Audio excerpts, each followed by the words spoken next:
there, critters. How are you doing? I think my birds are going to fire up the minute I start talking. Hold on just 1 second.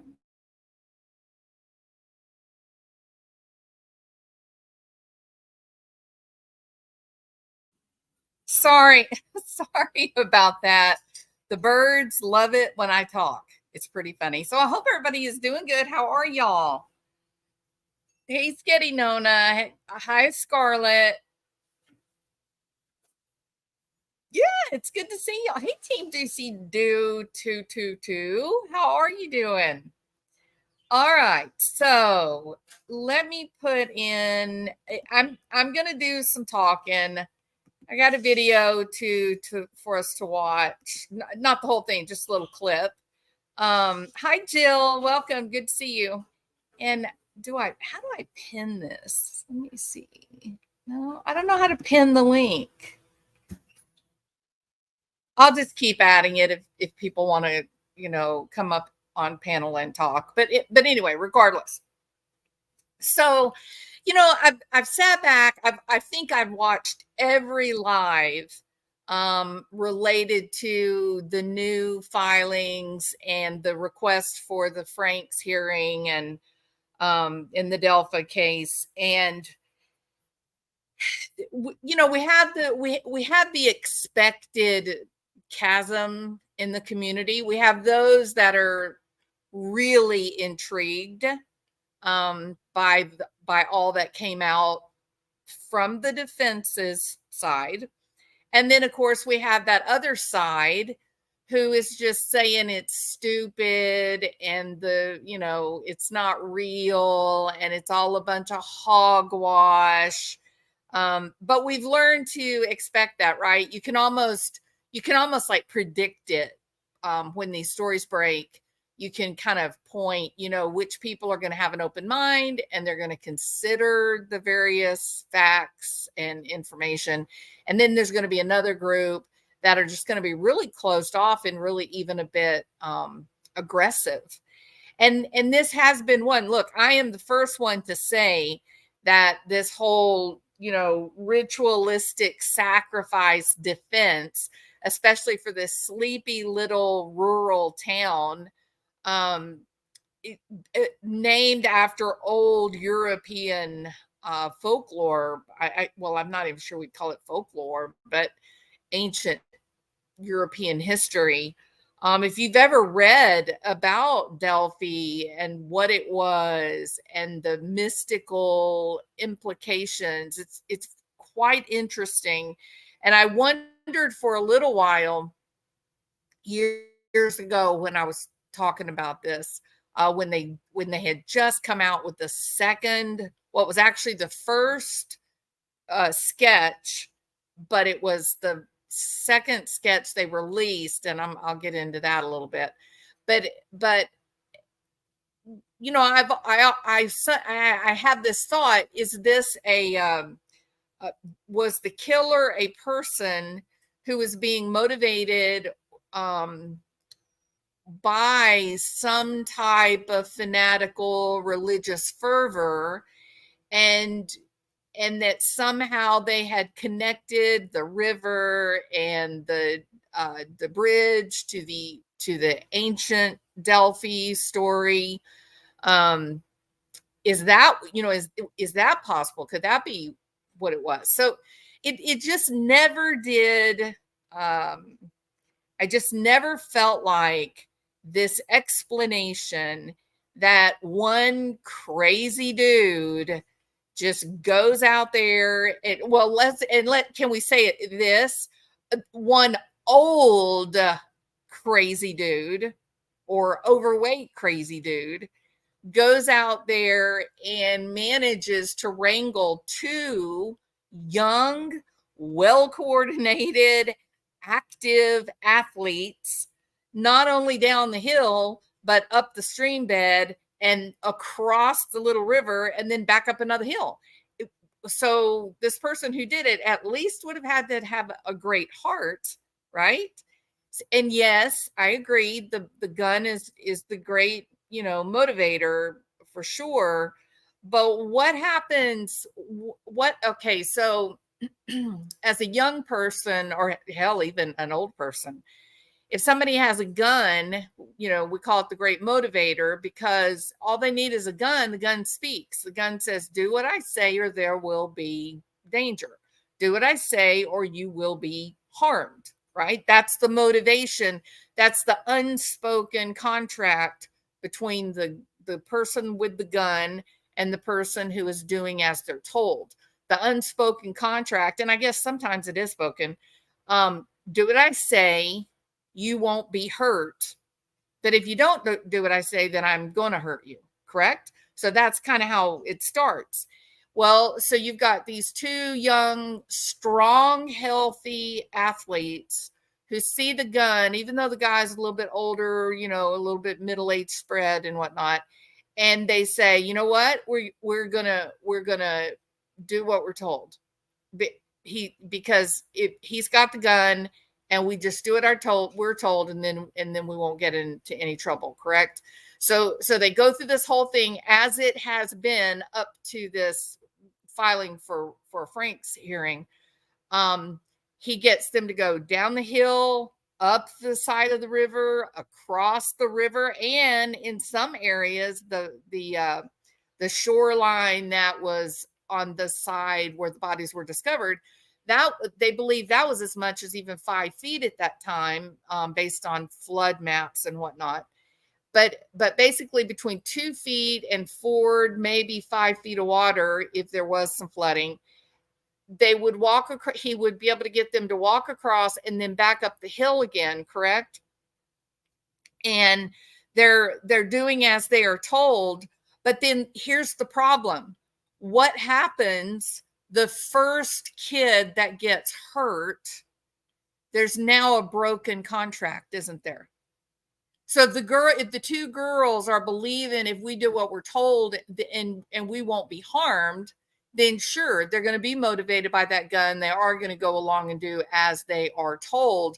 But the very minute, like the instant, and cops can tell you this, the instant that the criminal breaks that social contract and harms someone who is following the rules, when you do that, the rest of the hostages, they break and run, because they realize then, well, if I stay here, I'm for certain gonna get hurt. But if I run away, then perhaps I have a chance, right? So the whole idea of the one single person happening the way that this was originally laid out to us by Mr. Tobe Lesenby, which I have no love lost for him, it just never felt right. It just didn't seem possible. I mean, maybe, but it would have had to been some very specific circumstances. For example, the killer would have had to really been in prime physical condition, right? That you would have to have a killer who was well coordinated, reflexes were still fast, physiologically, a lot of upper body strength. That would have been like just a basic requirement. And when we saw Richard Allen, we all just kind of looked at each other and said, what? This is not the guy that could pull that off. No. So it's been for me personally, it just was it was just something that I had a hard time believing. It just seemed a bit unlikely that one guy could do all this in the middle of the afternoon on a public trail system where there were tons of people out there and nobody saw anything, right? So I kept thinking, what are other possibilities? And I think for me, one of my favorite at the time, hate crime sleuthing, never ever let them take you to a second location by threat. Go ahead and scream and fight like hell. Your chances are high they'll give up as you are their prey. You will never survive the second location. Absolutely. Yep. So I always felt like, if I say, what's down the hill, right? That's what the recording is, guys down the hill. Well, what's right down the hill? The damn road. Am I right? If I'm right that there's a road before you ever get to the river, put a 1. If you think there's not a road there, put a 2. And let's see if everybody's up to date on their Delphi geography. Yeah, so the road is there first. Then you have to go down another little road. Then you're at the creek bed. Okay. So what if down the road is exactly what they said, and there was a truck or a car there waiting? That there was another person involved, and it would oh, what's his name? John, the profiler. He said the wide open woods, that would be you would have a hard time controlling your prey if it's just one kid in the wide open woods. So anybody that is planning an abduction, they're always imagining what is the fastest way to get my victim into a controlled environment. And so the initial shock, here's the gun, hey, girls, get down the hill. And then they're immediately put into a truck. Well, are they now in a controlled environment? Are they now easily managed? Absolutely. So this idea of down the hill, cross the road, down another hill to the stream bed or shore, walk up the stream, then cross over in 2 to 4 or so feet of water. And then once you struggle to climb out of the water with your clothes wet and a running river, in February, it was a running river, then you still have to go back up a hill. And now you're going to carry out 2 ritualistic murders that have positioning and fantasy and scene. And people by this time would have been screaming and yelling for Abby and Libby, because this was not a situation where they said, well, let's give them 24 hours. They're probably runaways. No, this was so unique because within an hour, it was known that they were missing. Within an hour, within 2 hours, they were actively looking. So it's just not right. I can't tell you what is right, but I can tell you what is really difficult to imagine. Yes, and I've seen that. But they did have a guy that came out from the, actually, I think it was a woman. She came out and she had like the flood maps and whatnot. She did a video with the flood maps and the rainfall and the snow runoff and things like that. And she worked with the state, and she determined that the river would have been flowing.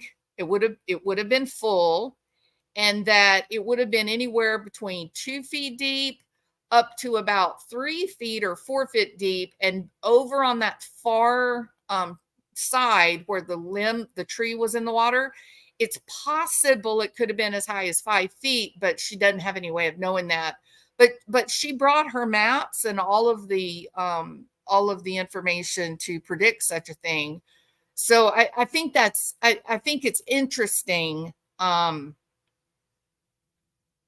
But again, it's not one of my sticking points that I feel like I have to like prove it and it has to be real. It's just, it's something to consider, right? It's hard enough to get up out of the river hanging on to a limb when you're dry. And when your clothes are wet, it's a whole different ball game. So let's just say there wasn't much water in it. I'm willing to play devil's advocate and say there was very little water in it. It was mostly dry. I'm willing to say that. You still have 2 young athletes one of whom lives in the neighborhood just right up the street. And they stay with this guy all the way to that point, and they don't find some way to get away from him. That is so difficult for me to believe. But nevertheless, I just said that because I was just sort of setting the tone for my mindset. And I want to get back to the beginning. So we did have also Mike Patty, who said that Libby's phone was pinging all over town. Becky Patty came out later and kind of tried to walk that back, right? And she said that basically she was looking at an app or something trying to see, but it could have just been the signal bouncing off towers. I get all that. However, it also could have been real. It also could have been real that it was Abby's phone and she was with someone that drove her across town to a different location where she stayed until late in the night. And then when they called the search off, which I think everyone would agree is just shocking. And I know that there were family members, there were friends, there were even some of the fire department and the police that refused to leave. But Tobe Lesenby and some of the people in power, they demanded that they call off the search in the middle of the night and pick it up the next morning. At what time? At 6 a.m.?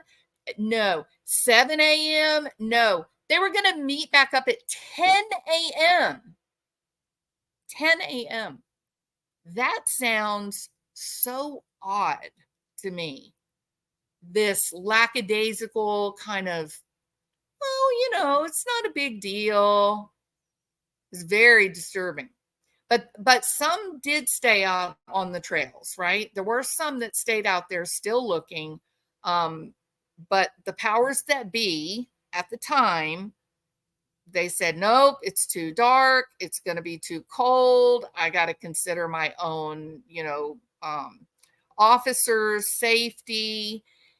And it was just shocking because, Becky Patty said, that she just thought, well, our kids don't have coats out there. Our kids don't have winter coats. They're not going to be out there and be able to survive the cold. And your officers do have that equipment. They can get their cold weather equipment. They can go out there and have safety equipment with them. That put up frac lights on the bridge, put up frac lights along some of the trails. I mean, there were so many choices, and it was so bizarre that Lesenby calls this whole thing off. So bizarre. Hey, Alley Cattails, welcome. Hey, Sundown Farms. Hi, Diane. So it was interesting.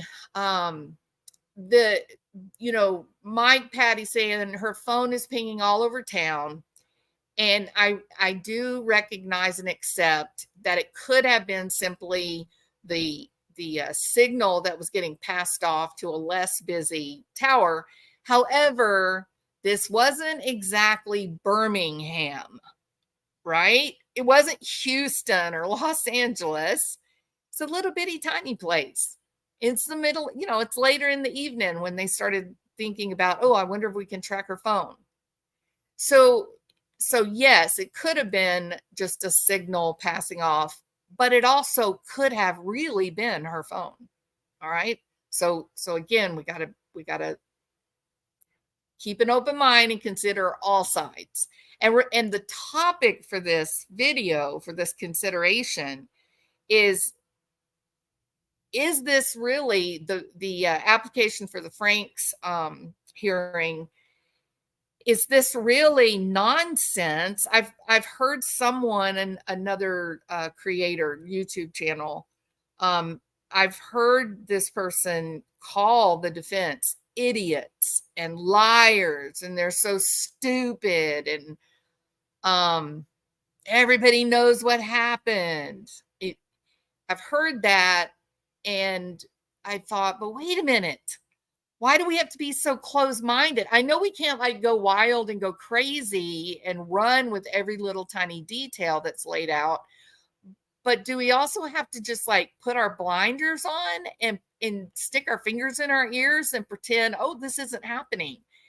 Can we really do that?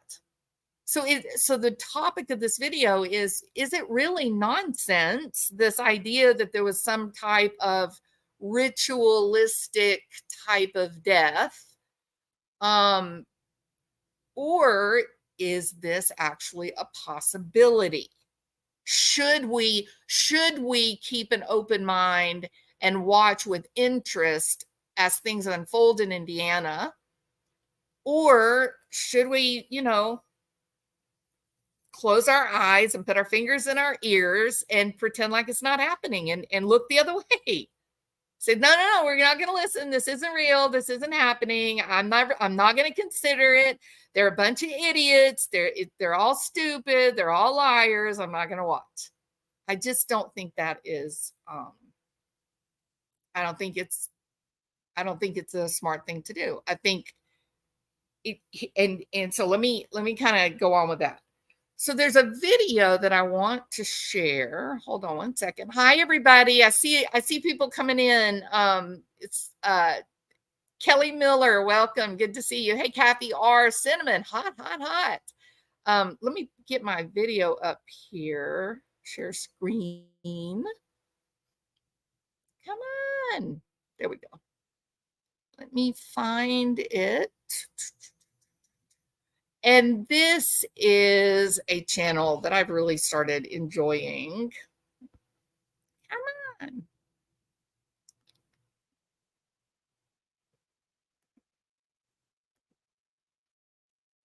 Okay, are we sharing? Did that work? Yes, it did. Okay. I hope you're doing well, Kelly. Scatty Nona, Cinnamon Hot. Diane, I said hello a while ago to Diane, but twice as nice. Hey, Sundown Farms. Allie Cattails, I hope work is wonderful for you today. Ann Kay, welcome. Thank you for being here. Crime Sleuthin', love you, girl. And Critters, how are you? Okay, so I think I got everybody. All right. Now then, so I've really begun to enjoy Surviving the Survivor. Hey, Lacey, good to see you. I've really begun to enjoy Surviving the Survivors channel. And so this is actually a live that they were doing related to Alex Murdaugh and the whole, hullabaloo with the jury and the clerk of courts. But I really liked the way that the attorney talked about this question that was posed to the panel in direct relation to this statement. The defense is lying. It's all hogwash. They're idiots. They're stupid. They're liars. And I'm never going to listen to what they're saying related to ritualistic sacrifice as a potential motivation for these horrific murders. So I thought, well, why would you naturally say the defense is lying? Why would you say it's all hogwash? Like, don't they have to prove the points they're making? Like, can they actually make those points in a legal filing and not have evidence or what we call receipts to prove that what they're saying is accurate to the judge?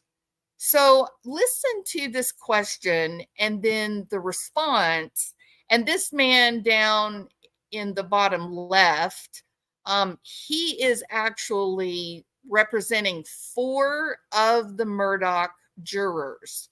But it is important to know the 4 jurors that he is representing are not the 2 original jurors that brought the claim of misdoing by the clerk of courts. Okay, so his 4 jurors, they're saying there was no problem. So it's separate from the 2 that say, no, there was a lot bad that was going on. So let's listen to the question and how they answer it. And then let's revisit this question. Can the defense, can they just make up a fictional tale to file for a legal hearing? Can they just bring a lie knowingly to the judge, to the courtroom? So let's hear what they say. I'm going to start it. If you can hear it, put a 1 in the chat. I'm not going to stop unless I see people put like 2s or 3s. If you don't hear it, put a 2 or a 3. But if you can hear it, put a 1 and I won't interrupt the clip. Okay? All right, here we go. Jonna, to you, this is a big picture question, but I think it's interesting and sort of timely with everything going on. What responsibility, this is from Shelly Raposa, by the way, I would say best guest, better community. We've got a really smart audience. What responsibility to the greater good does the defense have when they know a client is guilty? The implication here is obviously with Alec Murdaugh, but Jonna, you want to take that? Sure, because that happens all the time. That's a really common question. And usually it's posed in a more simplified way, like, how do you defend a guilty person? And look, a lot of clients are guilty, but our job isn't to judge the client. Our job is to make sure that if they are guilty, that the investigation, that their rights are protected, the investigation was conducted properly, because whether you are accused of murder or you're accused of jaywalking, there are rules and procedures and guidelines and protections that protect all of us. And if we don't protect those who are guilty, then the ones who are innocent are also going to get caught up and have their rights violated. And that's another overly simple way to explain why we do what we do. And it doesn't matter so much the client's actual guilt or innocence. It matters whether their constitutional rights are protected. But Johnny, you can't, there's a limitation on that. You can't put that person on the stand if you know that that person is going to lie, or you elicit a lie from them with your questioning. So there is a limitation on what a lawyer can do when they know that their client is guilty. Okay. So right there, right off the bat, they're saying, as the defense attorneys, you can't lie for your client, and even greater standard is you may not elicit a lie from your client. So if you believe or you have reason to know that your client is actually guilty and you put them up on the stand, you're going to be really careful what you ask about, because you don't want to be caught up in this scenario where you are the defense attorney and you're asking your witness to lie or your client to lie in court.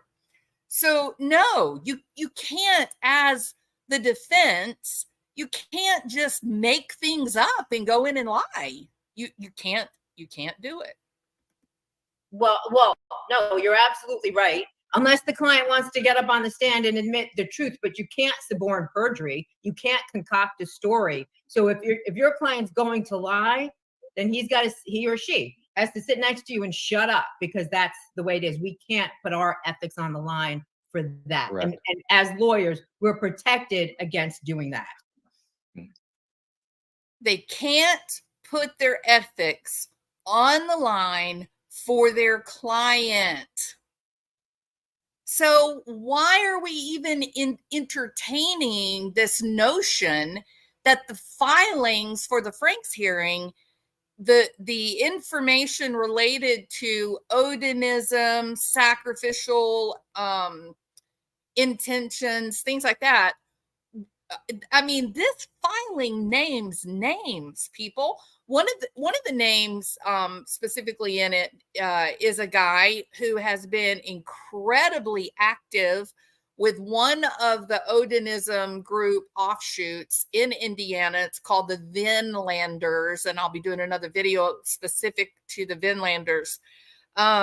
These are some bad people. Okay, and when I say bad people, I mean just since 2006, they have had 9 people found guilty of sacrificial type murders. These were active Vinlander members who were found guilty of killing someone in relation to their types of religious observances. That is a hell of an indictment against a social group. They call themselves a social group, the Vinlander social group. So this is in Indiana, but listen to this. So the Vinlanders decide they're such a great social group that they're just have such a good time together socializing that they actually expand where? Anybody want to guess? Did they expand to Texas? Nope. Did they expand to Oregon? One guess, Cinnamon Hot Hot. Where did the Vinlanders spread out and reach out to extend their social club? Anybody have a guess? They started in Indiana. And in 2017, they actually set up hey, child of God, welcome. Yeah, they actually set up a new order out in Colorado. Yeah, there is some in Florida too, Tim Green. Yeah. Colorado. Wow. That's kind of interesting. And I'm just going to not say anything after that. So kind of unusual, yes. There you go, Cinnamon Hot Hot. Oh my God. I'll tell you what my words were when I started really getting in depth with the Vinlanders and kind of going back into their history and club members and all that. When I read the focus on building and growing into Colorado, and that Colorado was actually a really active, the goal for Colorado was not only to recruit new members, but to set up training grounds. And when I read that, I just said, holy shit. Can you believe that? But I'm not, I said when I did this, I said, I'm not going to get sucked into that particular thing, but Alley Cattails, I'm trying to see the connection. Okay. That's all I want. I don't want to say any more than that, but I'm trying, so, hey, Unmasked. Hey, how are you doing? Okay. So the Vinlander group, they are they call themselves Vinlander Social Club. They are based in Indianapolis. They have some really notorious or infamous group members, and so they're worth looking at because the papers do say that there were 2 Odinistic groups that were actually the focus of investigation related to the Delphi murders. This was long before the newest filings for the Frank's hearing. This was actually before there was ever any arrest at all. They were already looking at this group of criminals. They were already looking and seeking out connections. Why? Why were they seeking out these connections? Well, I think we kind of know, right? Because of the runes that the symbol that was painted on the tree in blood, and because of the sticks, the branches that were left as symbolic. So these law officers, come on, they knew that they didn't just step into like a methed out, freaked out weirdo who lost his mind and, murdered 2 young girls. They knew that that's not what it was. And yet, as you go through that 135 pages, you can see this pattern of the city, usually the county or the state, shutting down every time they would get on a trail of inquiry that would lead to this social group, one of the Odinist type groups, someone would step in and throw it off kilter. That's pretty shocking and terrifying.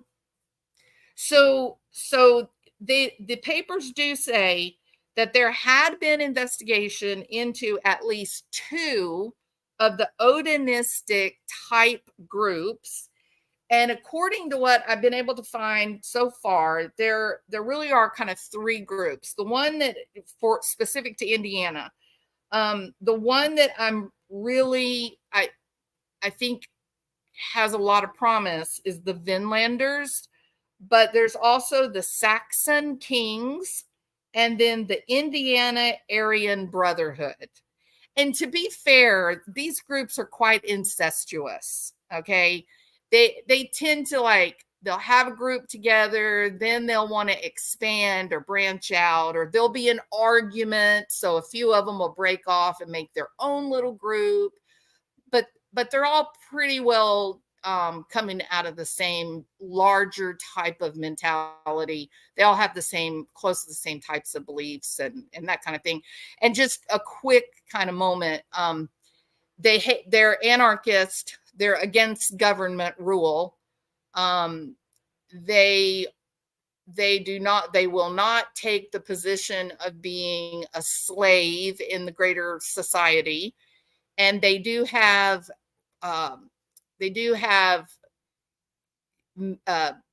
mandates for what an Odin's type man would be. They wouldn't be loud and abrasive. They would be stoic. They wouldn't use their words. They would let their eyes speak. I mean, some really strange ways, but it's all it all comes back to they're not going to work for the man. They're not even going to acknowledge the man. They would rather be dead than be under government rule. They're most likely not going to hold down a steady type job, but they number 3 on their list of mandates was, to excel in hunting and providing food and sustenance for their tribe, for their people. So it's kind of, it's a group of people, I think, that I don't remember who said it. One of the philosophers said that riots, public outcry, civil disobedience, this is the language of the unheard. That when people are unheard, when people begin to feel like they don't matter, that others don't take them into consideration and care for them, then they turn to violence to send their message. It becomes their language. And so in a lot of this literature, this academic literature that I've been going back into from even 1972, some of it is from Europe, and it's all kind of the same push that they're a strong and proud people, and it is the people that define their pathway. It is not the government of the land that the government of the land is the enslaver. So, you can see how, I'm going to say this too. You can see how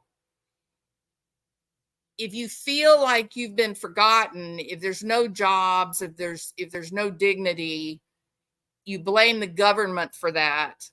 It can be very powerful. This kind of romantic view of the Vikings, and that you're a strong, proud, powerful man, and you don't bow down, not even to the politics of your nation. Death is more noble than following laws and rules of the enslaver. It's quite a romantic view. It's very violent. Don't get me wrong here. I'm not, singing a tale of tiptoeing through the tulips. This is an incredibly violent group. They don't care anything about social expectations. They are 100% committed to each other and this idea that they have the blood of Vikings, coursing through their veins. But But I think that we will be foolish and short-sighted to brush this off as nonsense and hogwash, simply because it's so far outside of our normal day-to-day life. Me and you, I guess they would say we are slaves, right? We work for the man. We pay our bills and all that. We don't break the laws. We live a dignified and respectful life. They would not respect that about us. But for us, from our point of view, we look at this whole Vikings ritualistic sacrifice to appease the gods. We look at all of this as just complete nonsense. It just seems silly and foolish, like witchcraft and sorcery, right? Seems like listening to a spirit box, maybe. Most of us just can't wrap our heads around this idea that there would be, in the year 2023, that there would be actually intelligent thinking humans, brains, that would say, yeah, this is a great idea. We need to have us a night of ritualistic sacrifice, and let's find two little Caucasian girls to kill in the middle of the woods. And then the gods will be happy with us and life will be better. That is a weird thing to wrap your brain around. It's very, very, you might be able to find one off the wall crazed person to think that way. But what was laid out in that filing for the Franks hearing, that wasn't one lone crazy person. This was apparently an organized group that took steps before the sacrifices to prepare for the sacrifices. And part of me wonders, is that how Richard Allen is implicated in this? Maybe it was his job to go down there and just kind of drive them to where the car was waiting for them. Maybe it was his job to go and cut the branches for the ceremony that would happen late into that night. So that led me to then the second part of this. Is this nonsense, or is there a possibility that the defense is actually telling truth rather than spinning a tale that would be illegal? Remember, they can't just lie. So I wondered about that.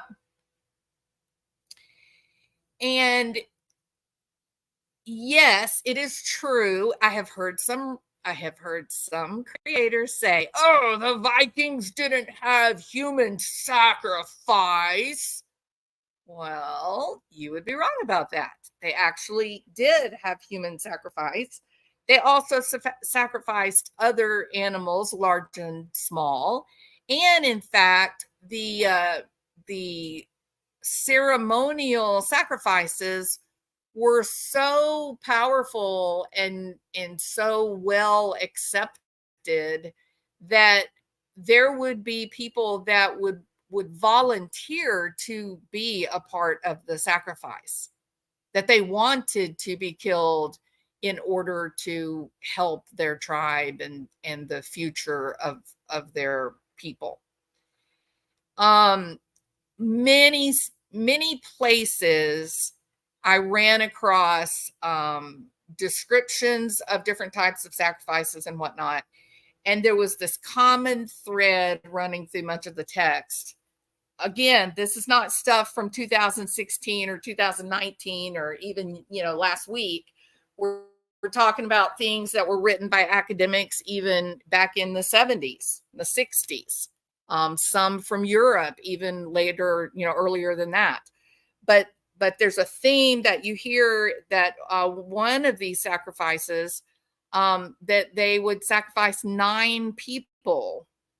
Okay, and that number 9 was really important to this whole religious ceremony. And make no mistake about it, people, when we're talking about Odinism, this is a religion that predates Christianity.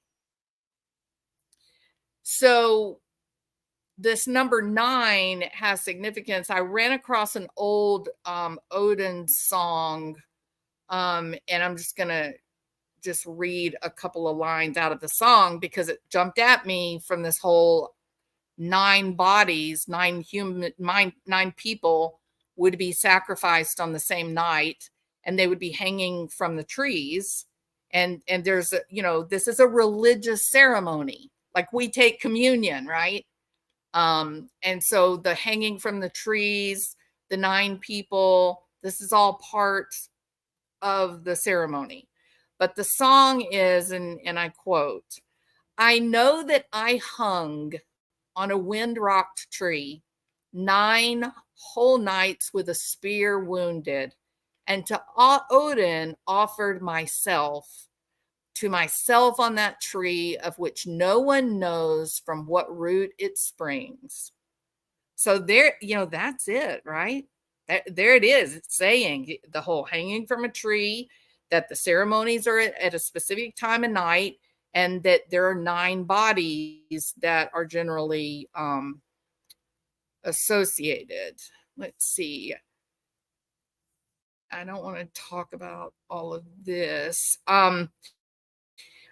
Remember what I said, Odinism is just one branch of this pagan type religion, family of religions that predate Christianity.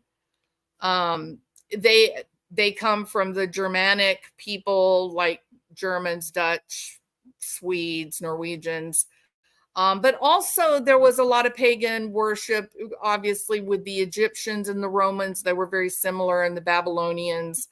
Sub-Saharan desert had a lot. There was a great deal of polytheistic type of religious fervor that really ran parallel to a lot of what was happening in Odinism.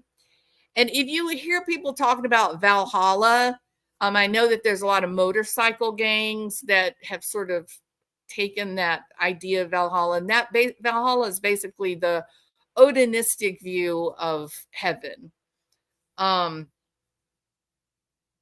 There are some, I don't want to get so deep into all this. All right, so I'm going to check in for a second with the chat and see, do we have questions? Or let's see, paste. So there's a link if you want to come up and give your 2 cents. Sketty Nona says, well, they're cowards. They're afraid of the bigger group. For sure, absolutely, Sketty Nona. And I do say that often about cults in general. These are really people that have really not been able to follow the rules and keep up with rest of society. That they're people that get left behind, right? That they can't do what is expected, and so they end up on the fringes of the greater society, and that's sort of where they find themselves. That's one of the reasons why there's a lot of alcohol, drug use, and whatnot, is because these are people that they've been lost, and they can't find their way. Very often they meet up in prisons. That's how they first get involved in the I mean, I'm going to call it a religion. That's what Southern Poverty Law Center calls them. But they're people living on the fringe. When you get into this literature and start looking, you find a lot of these guys that will tell you that joining in with these groups saved them because they had to get sober. They had to stop using certain types of drugs and, things like that. Now, please don't get me wrong. This is not a good idea. Don't join these groups. It's violent, and it's frightening, and it's misogynistic on the highest level. No, these are criminals. There's really bad crimes being committed, and a lot of them are making money with crimes against children. So when I seem like I'm saying something positive about this group, remember, I'm trying to give you their perspective. So imagine that you are, you know, that you feel like life has left you behind. You're not a part of the greater society. You don't have a role in the world. You feel lost. You feel alone. And you get taken into this group that not only gives you affiliation and companionship, but they give to you this romantic tale of Vikings and warriors, and that, you know, coursing through your veins is the blood of a warrior. They teach you how your social demeanor, what they expect of your social demeanor. That can be very powerful in buying your loyalty. It can be very powerful to have nothing and suddenly be a part of an important, powerful group. It can convince you to do things that you absolutely normally would not do. In fact, do you guys remember the kidnapping plot against Governor was it Governor Whitmer? Is that right? I think it was Whitmer. Yes. So the three men that were put on trial for this, they were affiliated with an Odinism type sect. So she has gone on record to talk about this. She's the governor of Michigan. The men were Eric Molitor, Bill Knoll, and Mike Knoll. And they were recently, you know, found not guilty, but it's pretty pretty shocking. I will show you, if you'll give me 1 second to get this up. Just talk amongst yourselves. Give me a second. Or I could sing. No, I don't want to do that. Come on, where's my pictures? I wanted to show you. It has gotten so bad that you have to go through DuckDuckGo to find anything anymore. All right, so we're going to look for Mike Knoll, not guilty. Okay, I think this will, let's see.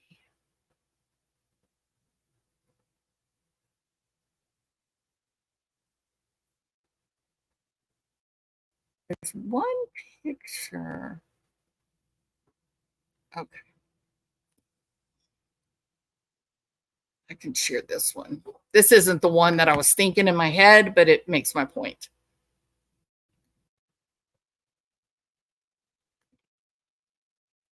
All right, present. I got to stop the screen.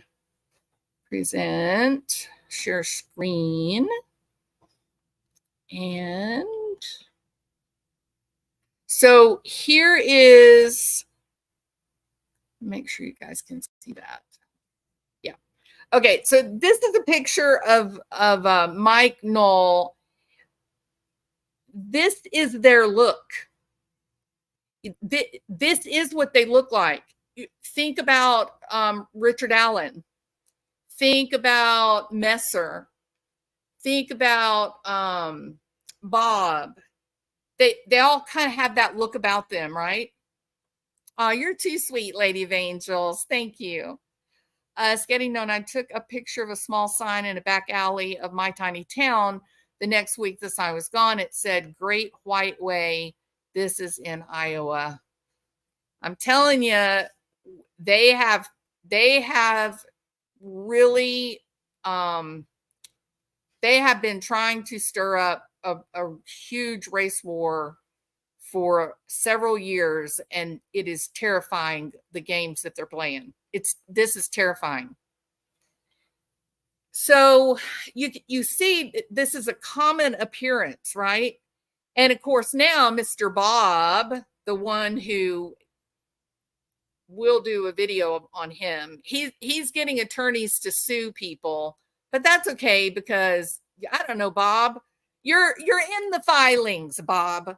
Okay, that's good enough for me. I'm not making up lies about you. I'm going by what's in the filings for the Franks hearing, and you yourself have a history in the newspapers.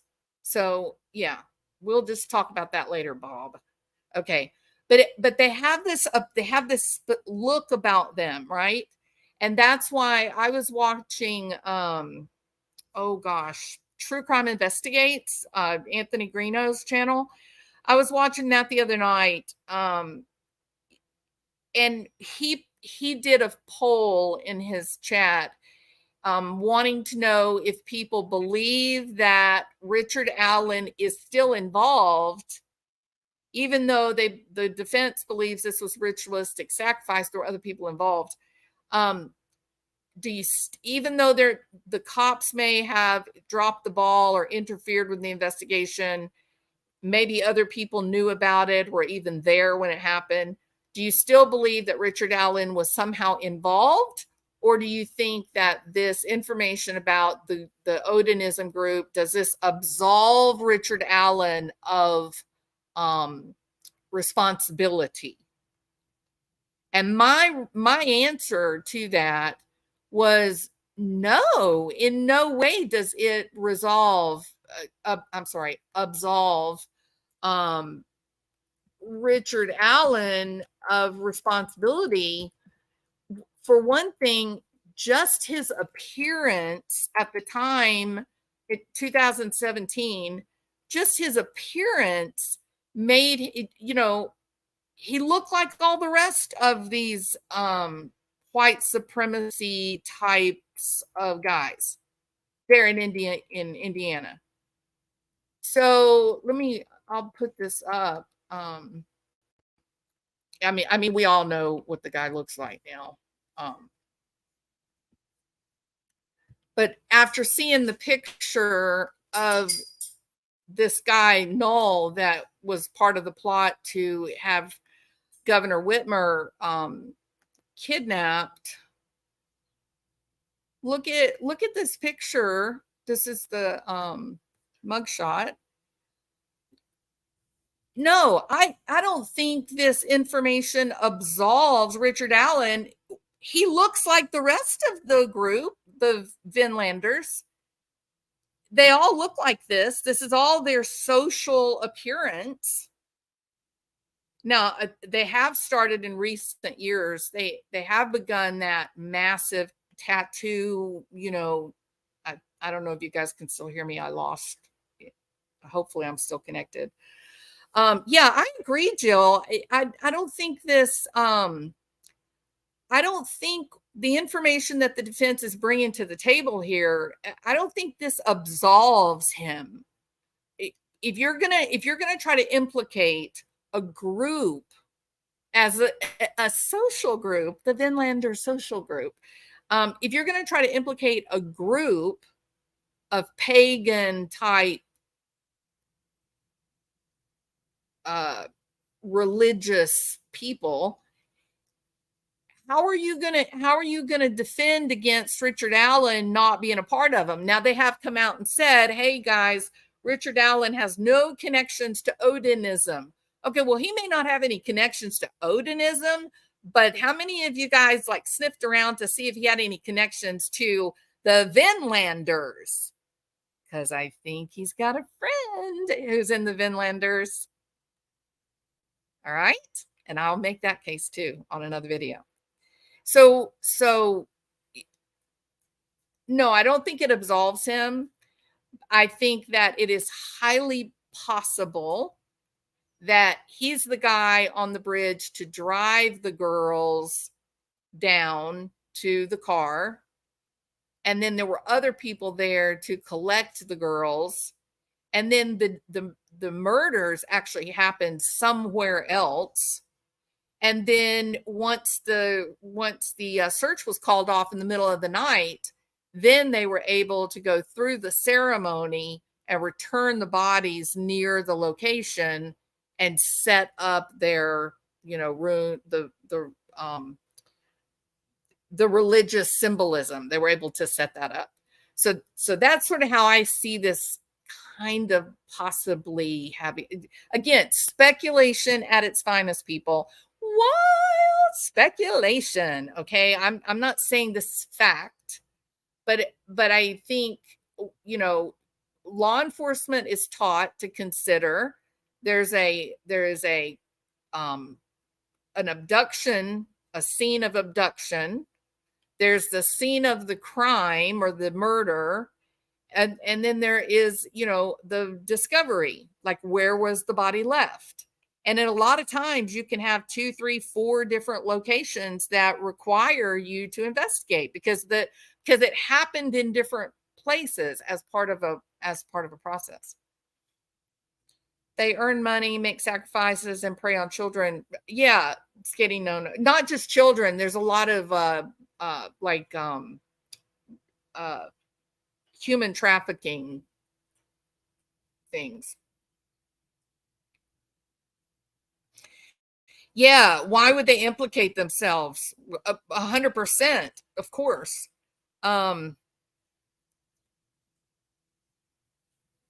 So that is something I've seen people say. Why would, if this was a religious ceremony, why would the people, if they are in fact Vinlanders or they're the Saxon kings or the Aryan Brotherhood in Indiana, why would they draw attention to themselves by leaving the symbolism? Is that what you mean, Allie?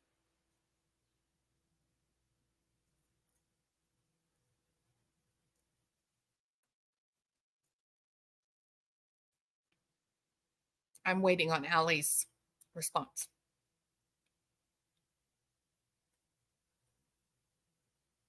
The information casts a wider net and doesn't exclude him. I totally agree, Jill, 100%.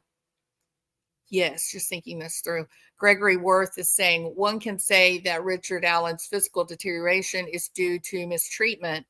I think it could very well be the result of guilt, especially after his so-called jailhouse confession to his wife. Absolutely, Gregory. Yeah. Look, I'm going to tell you, he does look insane to me. His eyes are vacant, right? And some of the videos that we saw of Richard Allen, he doesn't really look connected. So is that psychopathy? Is it possible that maybe, you know, he has something like schizoaffective disorder? Maybe. But I agree that this could be humiliation, shame, guilt, that now it's out, that the community, he had a respectable job. People in the community knew him and looked up to him because he helped them with getting their medications and such. And now being outed, now he's back to being nobody, right?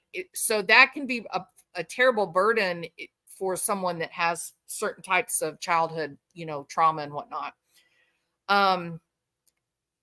Why would he tell his wife that he did it if he did not do it? I don't know. There's a lot of people that do jailhouse confessions that later on they find out that it just wasn't true at all. I think it's probably a really complicated, you know, process. I think it is unbelievable, and I'd kind of like to know your thoughts on it too, Gregory.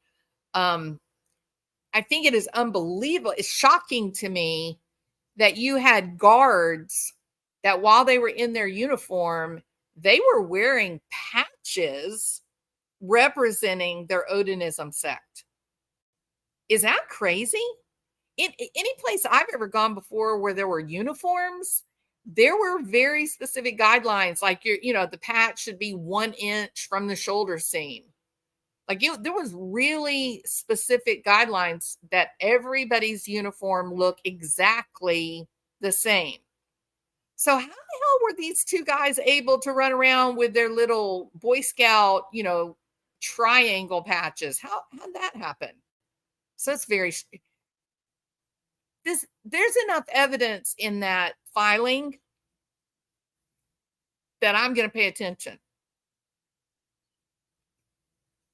I find it hard to believe that you can have a group of defense attorneys who would be willing to destroy their entire futures on a case that is up to this point virtually unsolved for what are we, 5 years, 17, 18, 19, ooh, get one on 6 years. Why would they just say, oh yeah, we'll do this, we'll totally make up lies and mislead the court and put our careers in jeopardy? Why would they do that? That's a real thought in my head.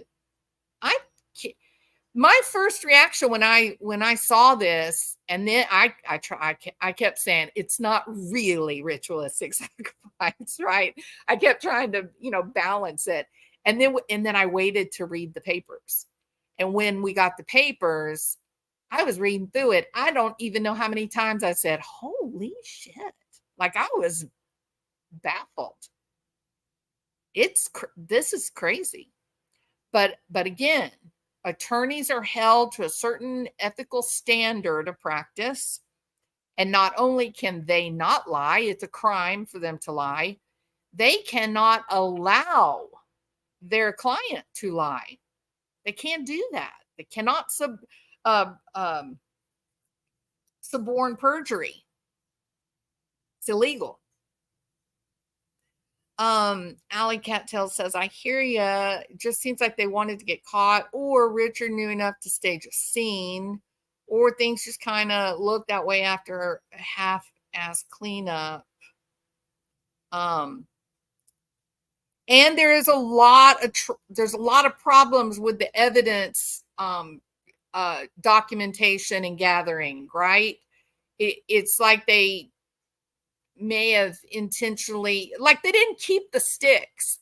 Okay, sorry, I don't care how small of a town you're from or how many murders you have not investigated. If you've got a crime scene that is something like, True Crime season 1 comes out, you're going to keep the sticks. That's just, you're going to. That is what scares me, Sketty Nona, is if the reality of a cover-up is what is in that filing, then the only thing that can explain it is that there has to be someone powerful that is being protected. Has to be. Gregory says that's extremely crazy regarding the patches and makes me wonder as well how they could have been allowed to wear those. Yes. And so then I think about that and I think, well, those are official uniforms. And so anyone that would have allowed these guys to wear these patches, maybe they thought the patches were official.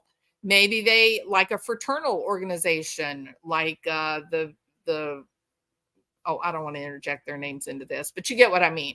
So I don't know. Maybe there are some powerful people in the town that are part of this religious order, and it's not out often spoken about.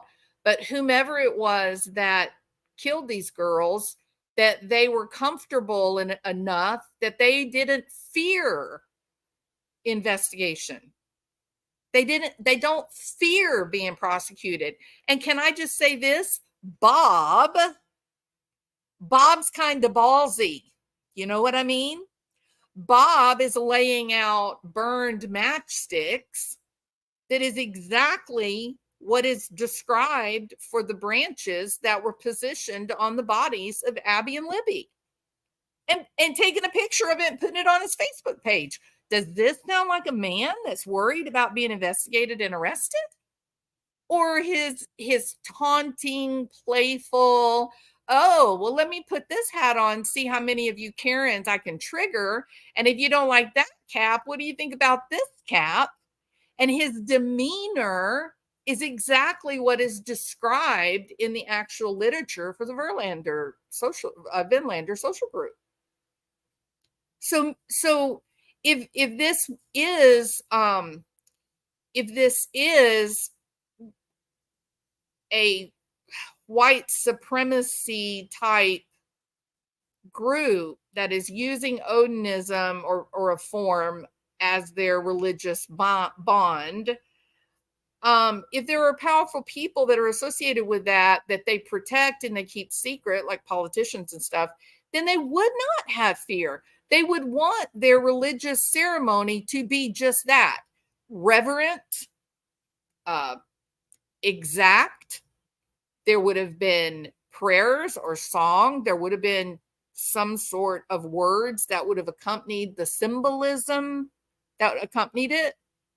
And that is not going to happen in the afternoon when you've got two girls that are dying and people are right across the river crawling all over the hills like ants looking for them.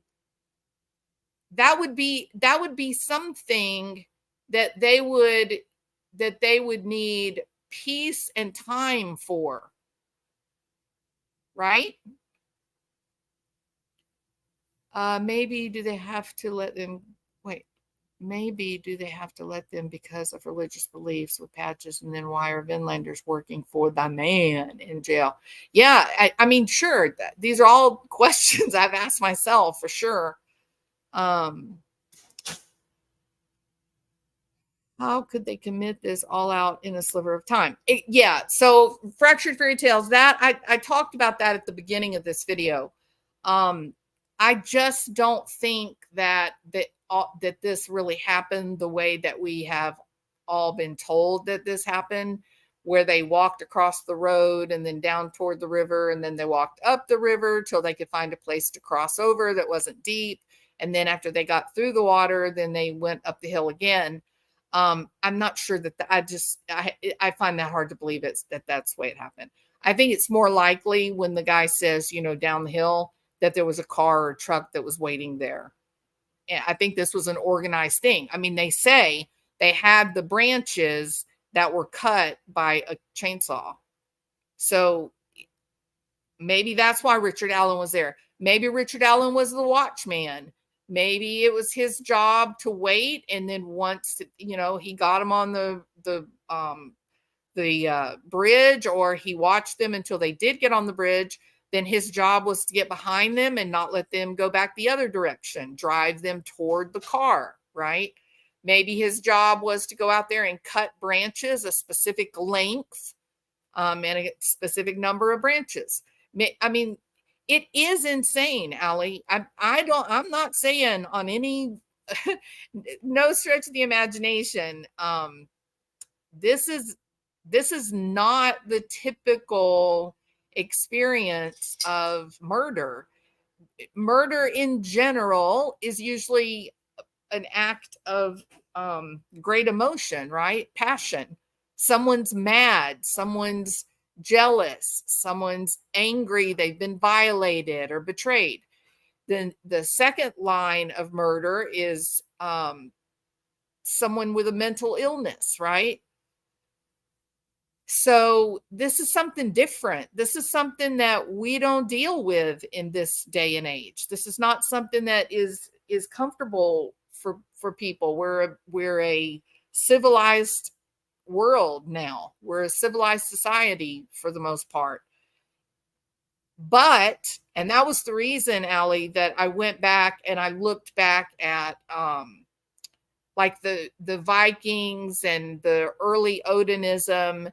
Is it true that there even was human sacrifice? Or is this just Hollywood kind of fun, to make the movies more interesting or whatever? And the reality is, no, they actually did. And it was an important part of, they would sacrifice, trying to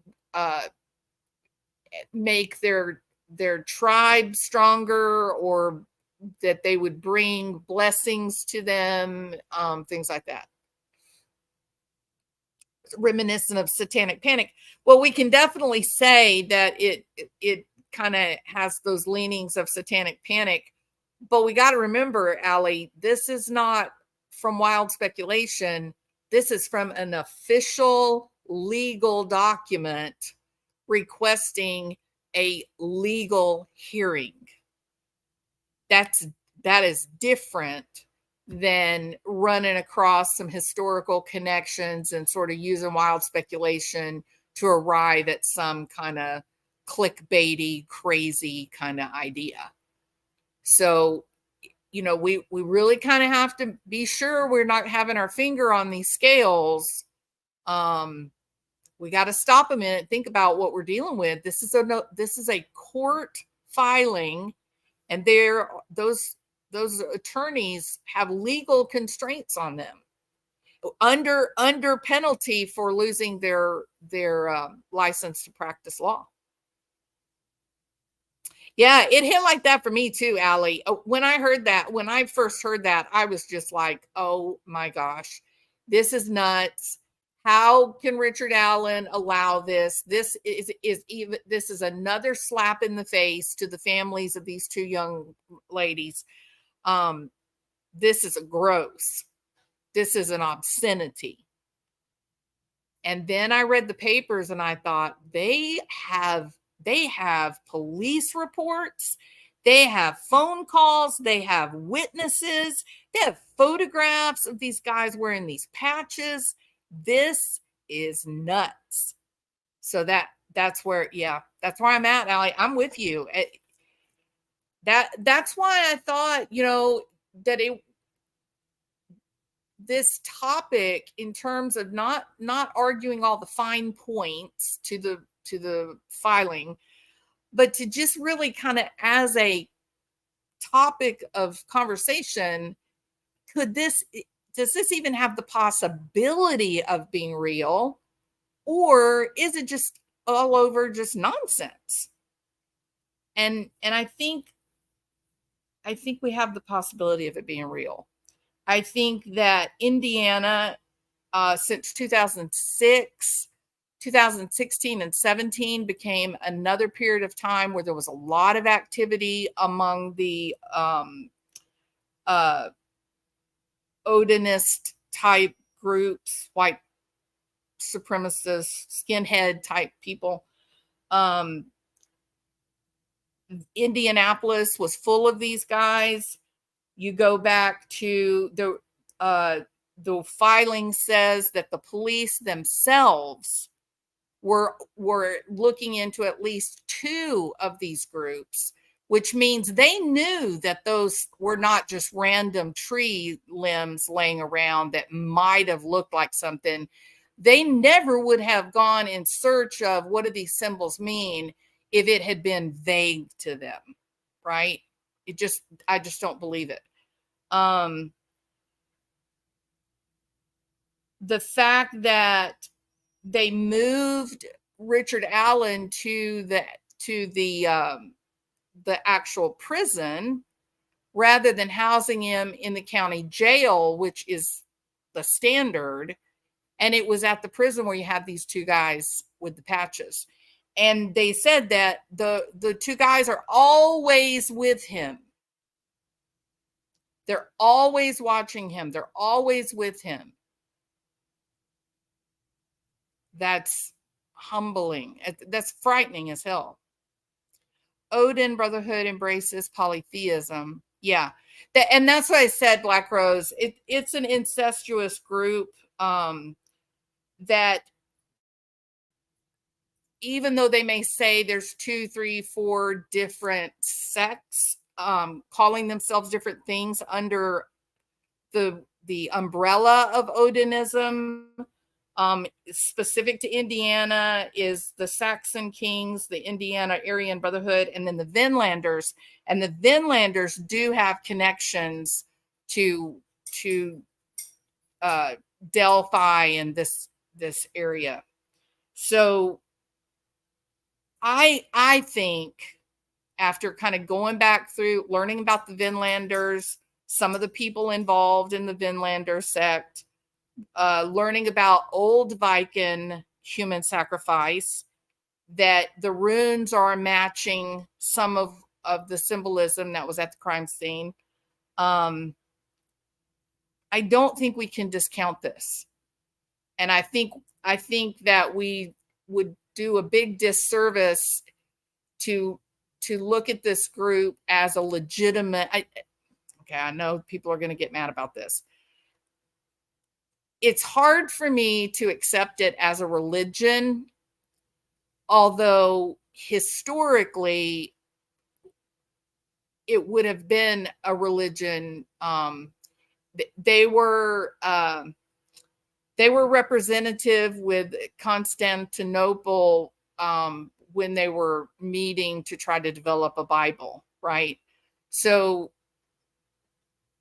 I think this pagan aspect is, a religious type of thing. But in today's world, we don't even accept animal sacrifice in the United States. Now, in the Middle Eastern countries, they do sacrifice animals for religious observance in Muslim communities. But we don't do that in the West. That is we can't even stand the thought of killing a cow for us to eat a steak. We certainly don't, kill them to try to make our economy better and things like that. But, and maybe that's why I'm hesitant to embrace this idea. Oh no, they really thought they were practicing a religion. I'm not sure about that.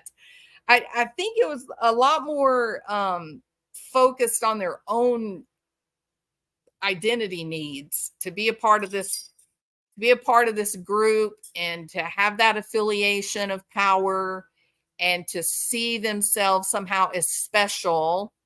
And that's why they were able to embrace this Viking persona with human sacrifice, because they are people that were left behind, that didn't fit into the modern world. So, all right. So is Allie done for the day? He is a patsy. He was a watchman, and that is all. Yeah, absolutely, Lady of Angels. Like I said, maybe he was there to take pictures. Maybe he was there to cut branches. You don't know, but it still does not absolve him. That it just means that he's part of a conspiracy to commit murder, right? Which carries this exact same penalties as being the primary murderer. Are you leaving, Allie?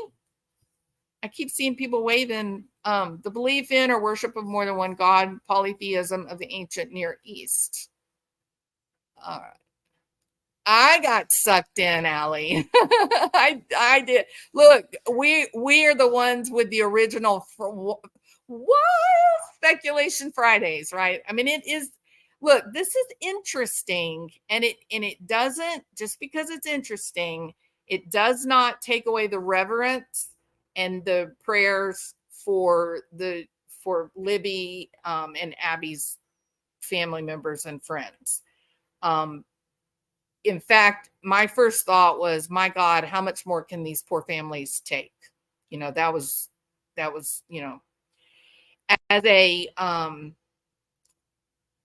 as what is an interesting site, Black Rose? As a true crime channel, and I almost don't want to identify as a true crime channel because I don't know if you guys have noticed or not, but it is absolute hurricane season in the trauma community. Have you noticed? They're all those channels are twisted off. It's crazy. But from how often do you see something like this in a court of law? That's kind of where I'm at right now, in marveling at I guess, should I say, the audacity of the defense? I mean, this is about as audacious as one can get. Hey, Shalimar, how are you doing? Hey, Sarah B. Lots of crazy, evil people in this world. This just doesn't get any worse, Sundown Farms. This is the monster, isn't it? This is the boogeyman. Did you look up Fihu meaning? Is that the son I looked up a couple of the runes that Bob had on his Facebook. Represents the VF sound in Futhark and Futhoric alphabets. Its name means wealth, cognate to English fee with the original meaning of sheep or cattle. The Proto-Germanic, hold on. The Proto-Germanic Fahu has been reconstructed with the meaning of money, cattle, and wealth. I thought, though, that the F was not going up, it's going down, isn't it? Isn't it going down instead of up? Maybe I'm wrong about that.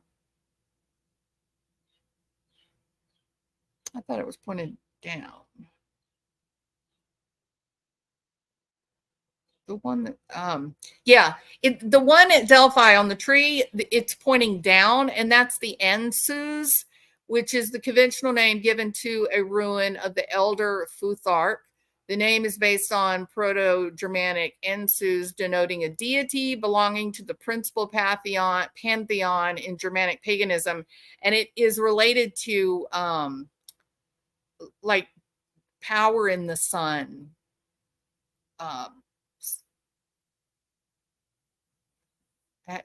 Let's see, hold on. But it is Ensus. Hold on. I shall tell you more. We are on the Google. Commonly interpreted as a god, and Odin specifically. Odin is one of 3 of the original Norse gods. Ensus refers to divine inheritance and the connection to the old gods. The Ensus rune is for divine wisdom and power to flow into the human world from the old gods. It is linked to speech and mouth, such as the power of persuasion, creativity, and communication.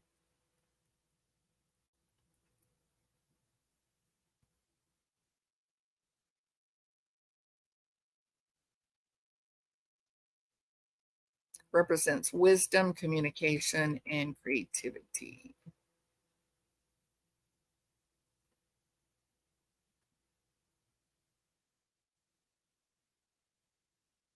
All right, so Ensus is the Viking symbol for Odin.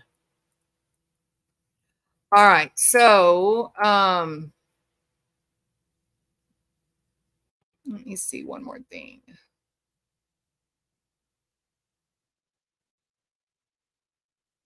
And the rune for Ensus does not lend itself to straightforward explanation. Looking to the nature of its patron deity, Odin, may help to explain why. Odin is the god of the high seat. He's the trickster, the shaman, the wanderer, and poet. He is ever shifting and ever changing. Ensus speaks to me of the rush of the wind, of feathers that catch it and harness it. Ensus is a powerful aid to voice work and can help you when chanting other runes as well as its own sounds. For me, it's a sound of listening, of being open to creation and reception of sound in all of its forms.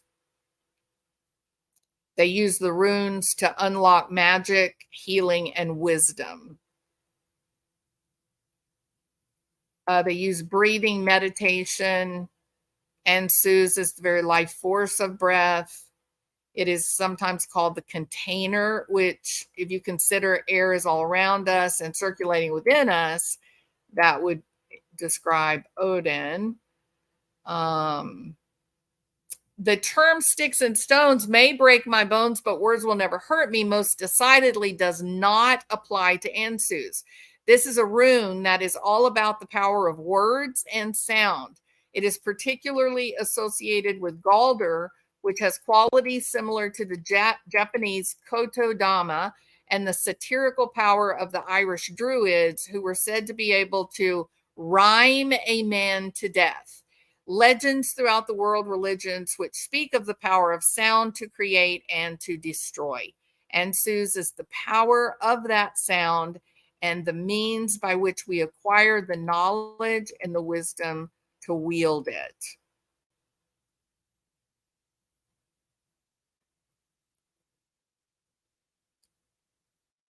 Interesting.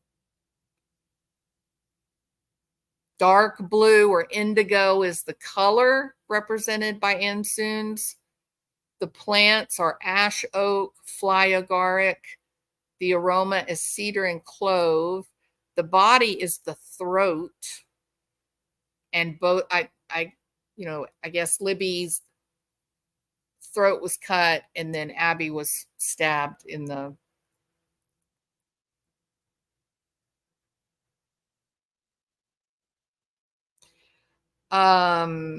Ansus literally means God, and it is most commonly associated with the all-father and leader of the sky gods, Odin. When he discovered the runes, they rang out as a great primal cry from his mouth as he fell from the world tree. Maybe that's why that's a part of their religious ceremony, the murders. Maybe that's why they have their sacrifices hanging in 9 bodies hanging in the trees. Odin also stole the mead of poetry from the giants, and the god of poetry, Bragi, is said to have runes carved upon his tongue. The sky gods are collectively known as the Aesir, and Ansus is sacred to them all.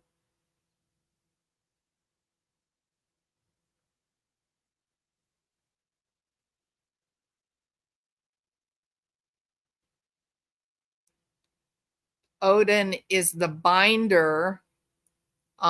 This refers to Odin's ability to bind his enemies into paralysis and panic.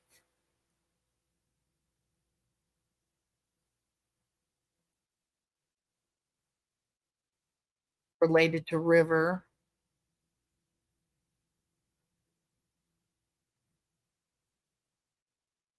Individuals with the sun in Ansus are eloquent, persuasive, and rational. They have I'm not endorsing this, y'all. I'm just trying to learn what someone who practices this, how they might see this, how they might interpret it.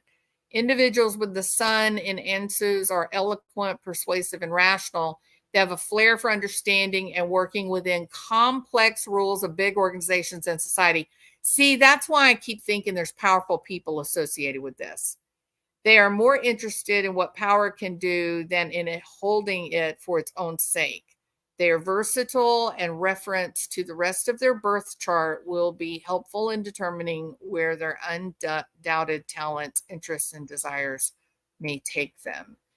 Ansus is specifically the rune of intellectual learning, understanding, abstract thought process, and the ability to communicate these in concrete terms. Also, language skills, the ability to write and speak in words, as well as the language of symbols. Ansus is one of the runes of leadership, connected with spiritual leaders, teachers, or elders. These are older, wiser people from whom advice is sought.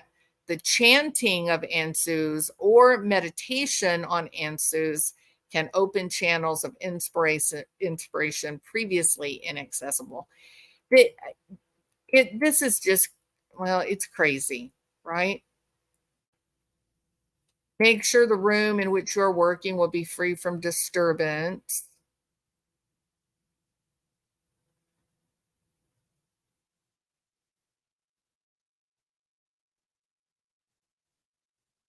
I'm not going to play this. They have a recording here. You're supposed to listen to the recording while you're holding the rune in your hand. If you feel a bit lightheaded or not fully back from your journey, have something to eat. See, I'm not messing around with that mess.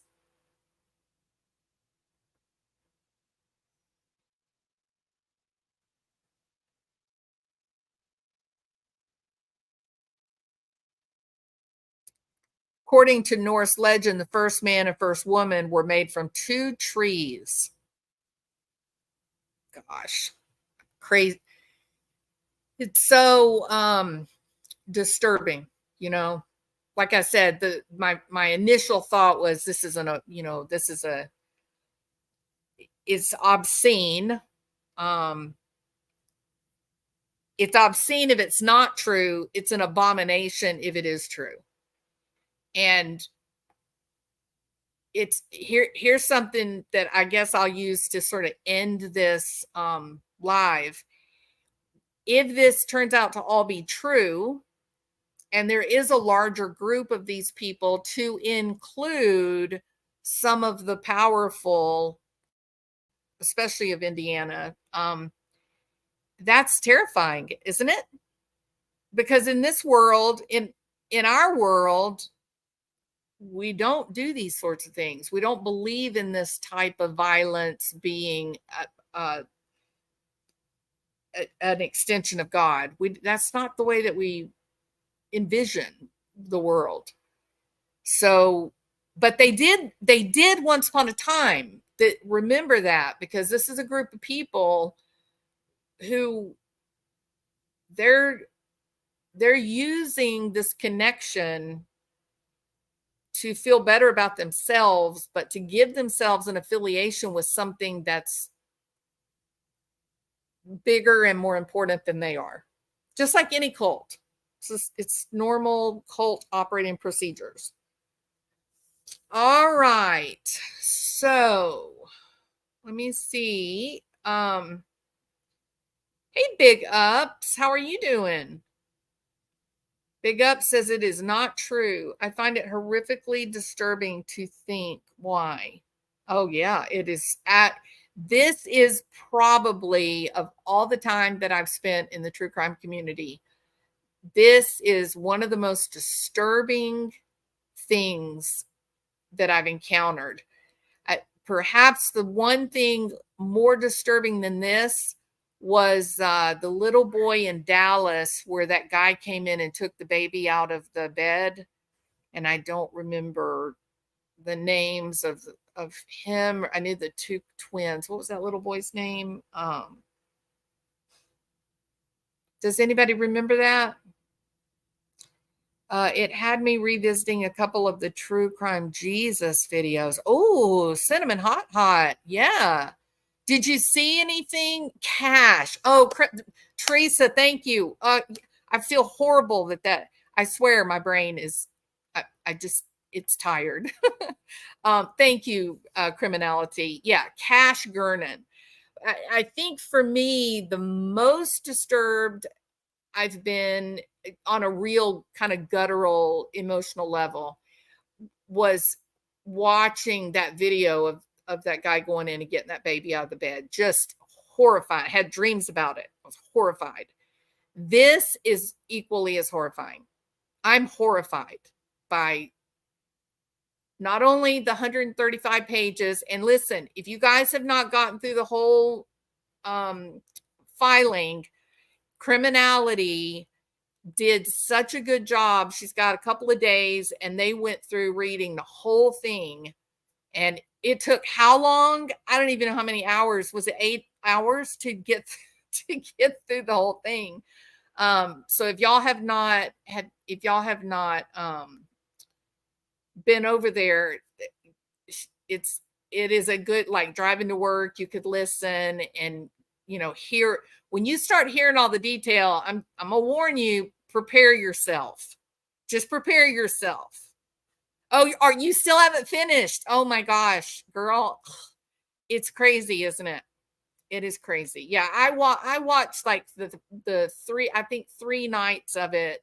And then things have gotten really busy, so I printed out and read the rest of it myself. But there are radicals in every organization. Yes, big ups. But I think on its face, this is already a radical group. Anytime I think that you get into these, groups where they are the skinhead, white supremacy, that's already really radical, right? I mean, that's already pretty tough. And then you put this additional layer of Norse gods and Viking religion, and to the point that they're able to tell these guys how they're supposed to carry their bodies and what kind of clothes and hairstyles to have. I mean, it's pretty amazing. Black Rose, you are a sweetheart. Thank you so much. You have been very kind to me. I appreciate you. Hi, Mind of Monsters. By the way, Mind of Monsters, I love your channel. My haunting case is one I found in a rabbit hole out of Louisiana officials for the city that were parents that let their daughter rot in. Oh my God, I know which one you're talking about. Yeah, and the young lady, she had autism. Is that the one? Yeah. I mean, it is humbling at best to realize just how animalistic human beings can be. It's terrifying. If there are radicals in committing crimes, then law enforcement has to take them down. Well, big ups. Thank you so much, Mind of Monsters. If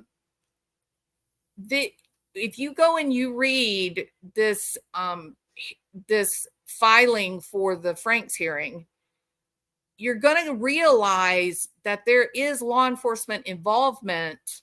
There were people that seemed to cut off the avenues of inquiry that would have led the investigators to the Vinlanders or to one of the Odinism groups.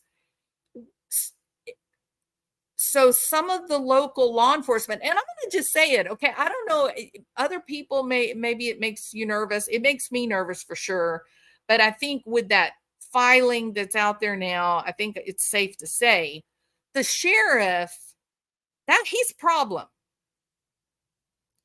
And how in the world do you have two of these guys wearing official prison uniforms that are putting these emblems, these patches on their clothing, and no one is going to say anything to them? No one's going to, any organization I've ever been attached to where there was a uniform involved, you're told not only what patches are supposed to be on your uniform, but exactly where they go, like down to the millimeter.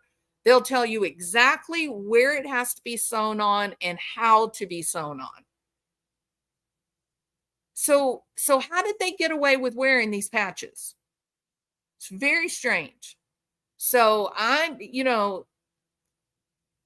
if in fact the literature is correct, then one would expect that there would be some powerful people that would be at the heart of some of these organizations.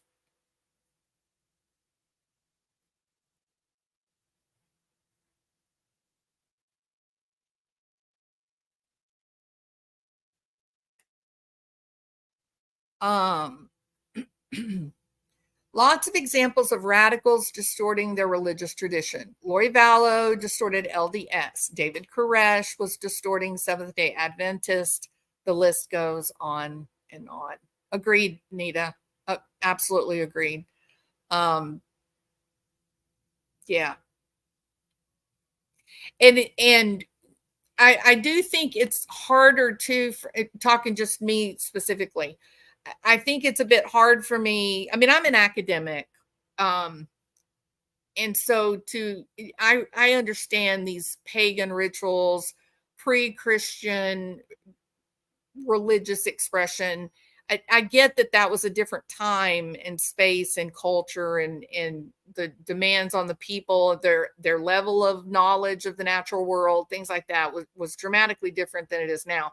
In today's world, we just simply do not accept the sacrificial lamb really of any level. Like there's a lot of people that have said, I'm not even going to eat meat anymore. I'm going to prefer to be a vegetarian because I don't even want to think about the animals being killed and processed. It's too violent and it's too horrible.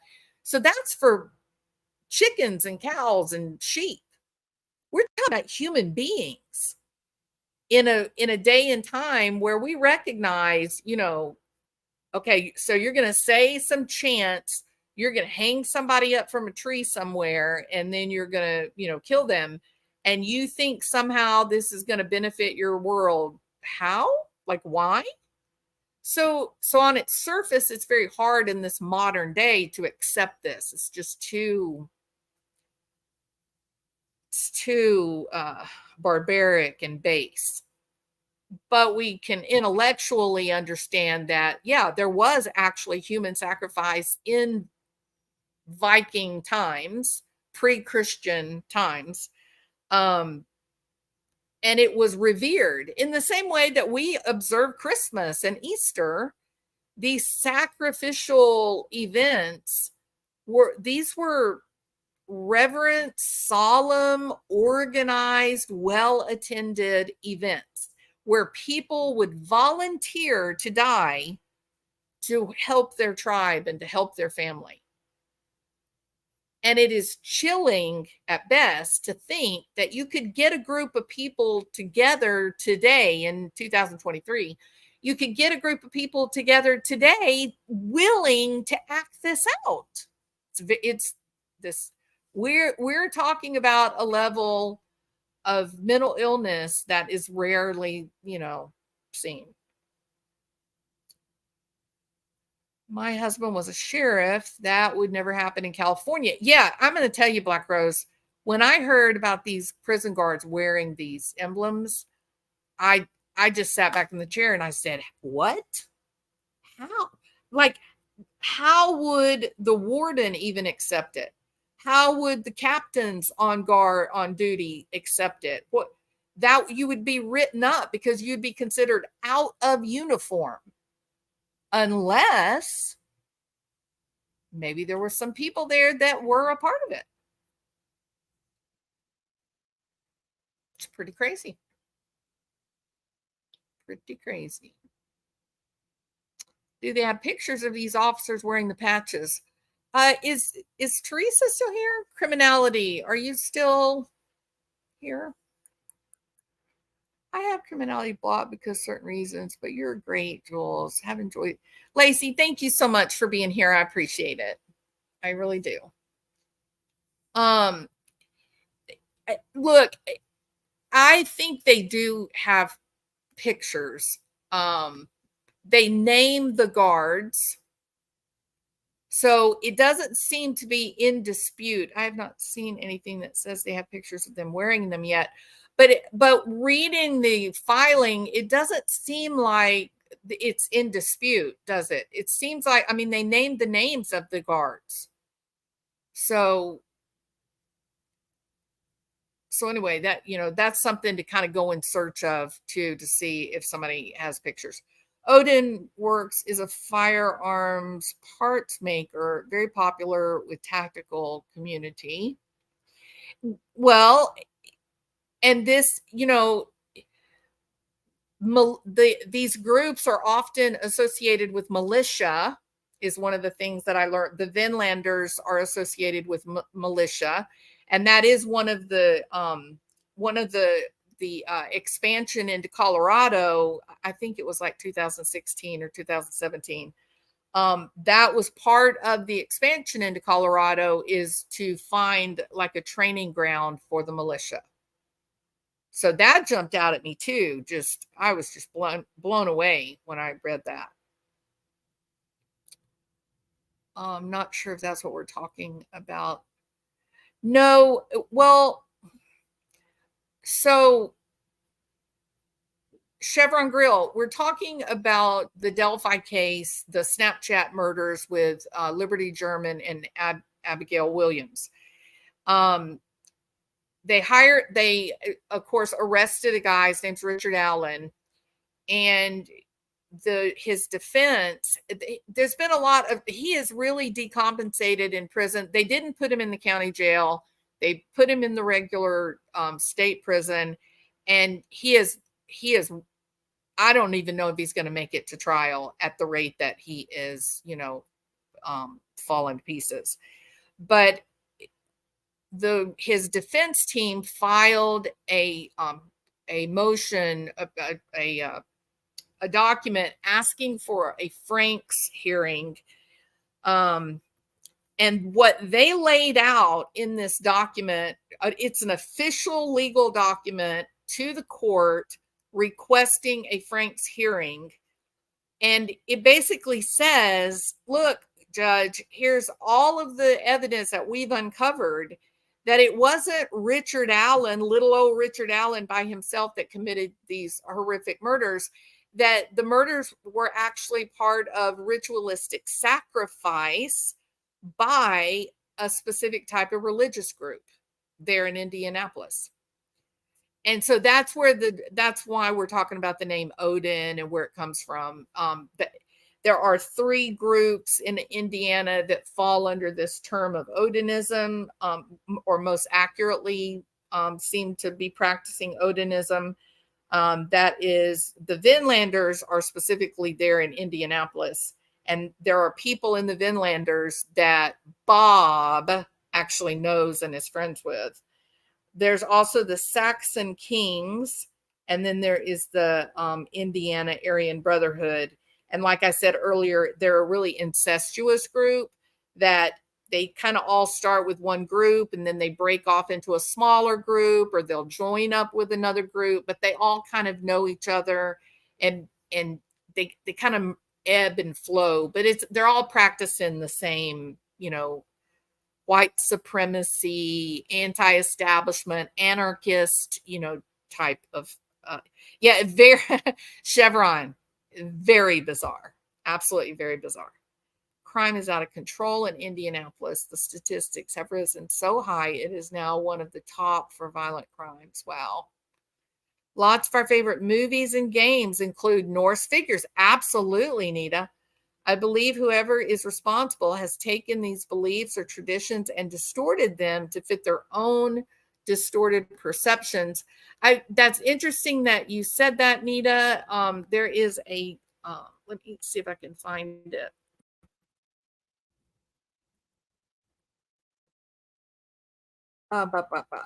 Vikings, the TV series. I mean, this is kind of crazy. I think you hit the nail on the head, actually. So Vikings as a TV series, I think I watched some of it on Netflix. It was a TV series running from 2013 to 2020. And it was a big deal. And they actually have one of the ritual sacrifices where they kill 9 people and they're all hanging from the trees. It's about as eerie and crazy as you can imagine. But it says the Vikings is a historical drama television series created by Netflix. Its sequel is called History's Vikings. It was all filmed in County Wicklow, Ireland. 100 years after the events of the Vikings, the series chronicles the beginning of the end of the Viking Age that was marked by the Battle of Stamford Bridge in 1066. The 8-episode first season premiered February 25th, 2022, with a 24-episode order announced November 2019. The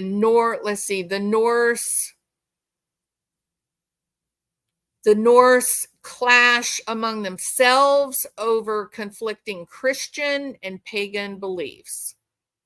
The beginning of the series depicts the St. Brice's Day massacre in 1002, and it ended sometime in 2022. So you can, there's several different places that I guess it was the final.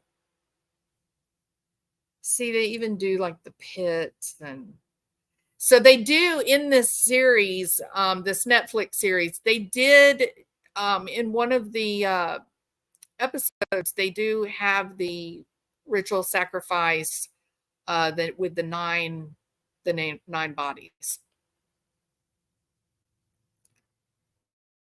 It's pretty horrible, right? And there's connection to this whole river setting, and it's just terrible thing. Hey, Jet's mom, how are you? Good to see you. Are we talking about a crossover from fantasy gamers into real life? I don't know. Fractured Fairy Tales. I sort of think that it's a bit more like people looking for that sense of affiliation, people that have just sort of been left behind in our culture and our society. They don't really have a place they belong. They don't fit in well anywhere, and this gives them that important identity that they need. And again, this identity, the identity that they're assuming by joining this type of cult or religious sect, the identity they're teaching these guys, the initiation of the new members into these groups, it's a very romanticized view of what is actually, or what was actually, a really, really violent, bloody, kind of sociopathic existence. And so it's like taking something from, the 9th century and then plopping it down in the middle of Indianapolis. And it's hard to wrap your mind around, really. All right. Alex Odney, welcome. The Last Kingdom was all to do with Odin and sacrifices. It's a bit like thee. Thank you, Alex. Yeah, my son loved Last Kingdom. He talked about that. He loved that movie. Fractured Fairy Tales. You picking up what I'm throwing down, girl? All right. Initially, I thought the girls might have been unalived. I wondered this too, Gregory. For the purposes of a snuff movie and pedo ring, but I don't know if, in fact, Odinism was involved, if that fits their modus operandi. Okay, so my belief, because of the whole Keegan Kline involvement, and about the same time, we had the pedophile manual that was being brought out from Georgia. And in my mind, I thought, okay, this was a capitalistic endeavor, right? This is a group of sickos, and either to join their group, their gross pedo ring, or just a way to make money. This was done. It was probably filmed, and it was all for the money, the payoff, right? That's kind of where I was going. That's what I was kind of thinking. At this point, yes, these gangs, now I'm talking about the Aryan nation brotherhood, the white supremacist skinhead groups. They do deal in, they make money through drugs, they make money through human trafficking. But can I say that I've ever heard of something like just simple trading off a human life for a religious favor? And that's what we're talking about, right? If I kill this person, Odin is going to bless us. I don't know that I've heard that. But would I be shocked to find out that one of these groups making money on meth and fentanyl and stuff, that they would try to make money with a snuff film? I would not even blink an eye at that. If it, with some of these skinhead groups, I think that they would absolutely do anything if it meant making some money. So, yeah. What do you think? Do you think they would? Yeah, there was some crazy connections that came out, Jet's mom, when this whole thing first kind of started unfolding with Keegan Kline and Anthony Shots. That period of time, there was a lot that came out at one time related to pedo and catfishing girls that later ended up dead. Yeah. I feel like Kline was responsible for getting them to location only, and at least 2 to 4 others had hands-on responsibility. So Nita, you're really looking at this like this was a really calculated and planned ceremony, and different people had different responsibilities to make it all come together. That's kind of how you look at it. I do too, Gregory. I think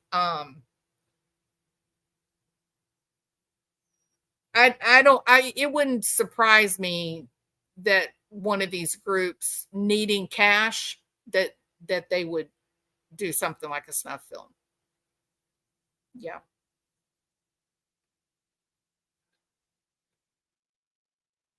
But reading the Vinlanders initiation treaties and what they expect from the behavior of Odin's men, they have this weird kind of romantic like expectations, like you never use your words, you're stoic, your eyes communicate, just crazy, just weird stuff. Is that the hook? Is that romantic hook to get the people, the new initiates, to commit? And then once they're in, then the money machine takes over, and they get them to do these two horrible murders with the intention of, we're going to make money off of this. But then they soften it over for the initiates, the younger people that are not making all the money. They soften it over with more of this romantic nonsense about, symbolism, and, that I could see that, which would, again, you're back to that question of there's got to be some important or powerful people involved that are making a lot of money off these psychopaths, They defend themselves. The defense themselves could be a part of the group.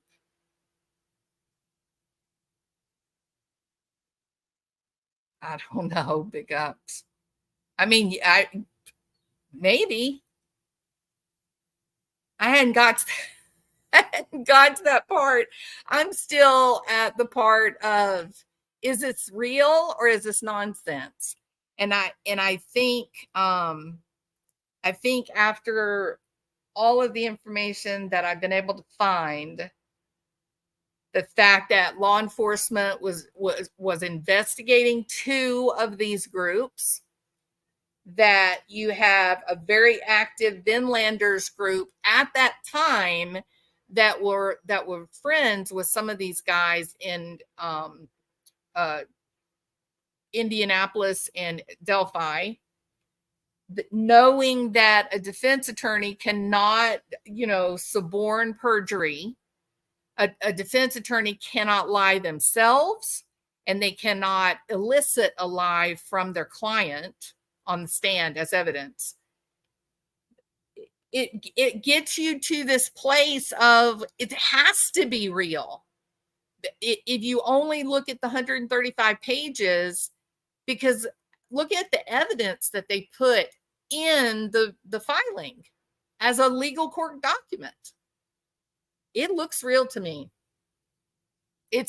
My brain says it's crazy. My brain says it can't be real. But the logic of, you got two prison guards wearing these patches and everybody just acts like that's normal. And then you've got Bob, who is being audacious and I call him Ballsy Bob, because he's taunting in the immediate days. Well, the day of the murders, he's taunting.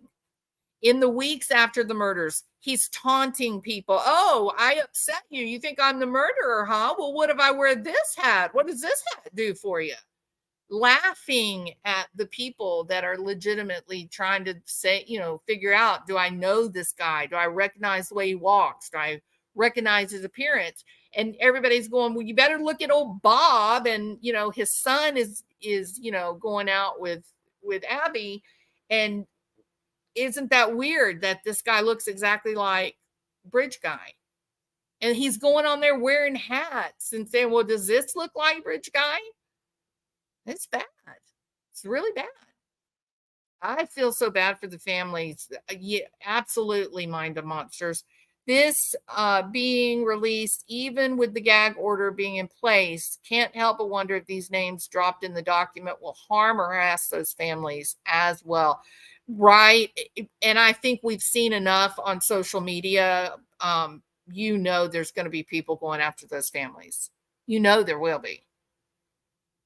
So that's another aspect that we hadn't talked about. You're exactly right. That's really scary. Really scary.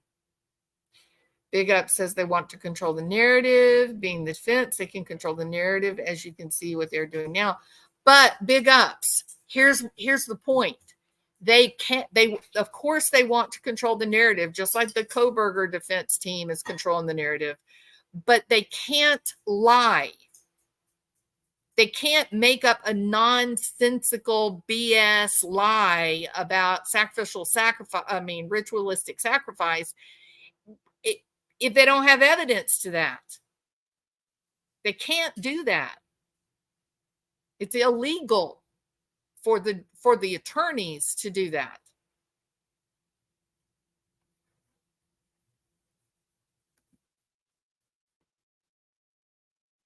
I mean, it's disturbing for sure.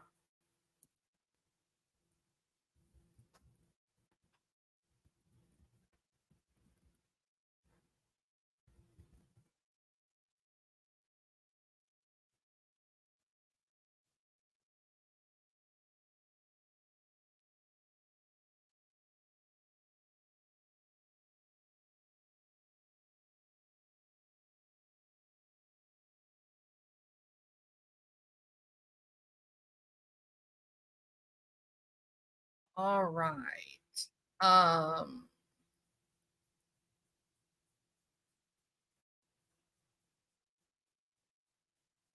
So there's books, there's books that have been written about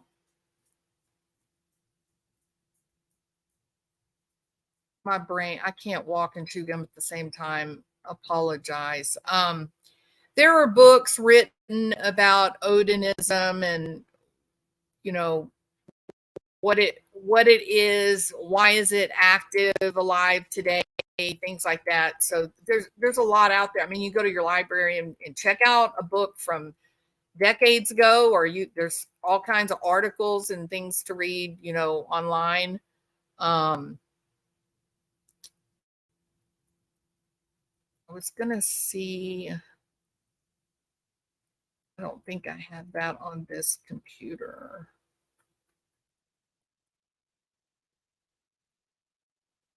Yep, I'll have to do the other live when I get to my other computer. All right. So I think I'm going to be done. What do you guys think? I mean, we've been here for 2 hours. It's pretty long line. All the footnotes make it seem like wild speculation.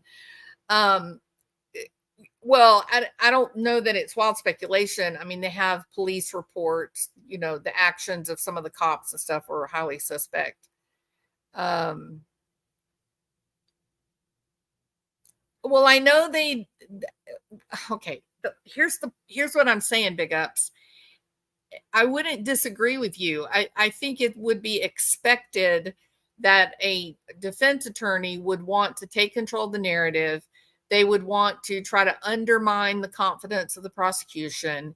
They would want to create some chaos, interject chaos if they could. All of that, true. I'm with you. But here's what bothers me.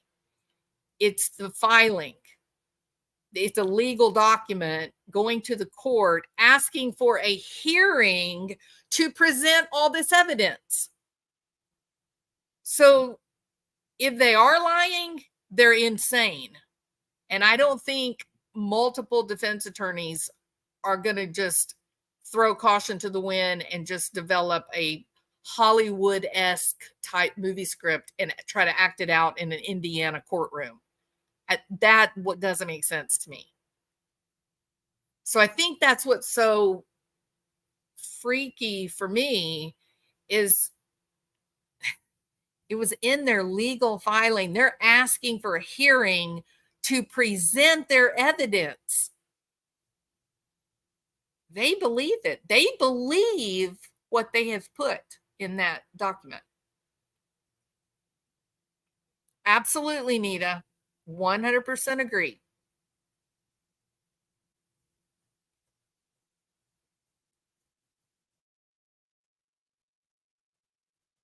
Yeah, usually, Diane, that's usually more of like skinhead type groups.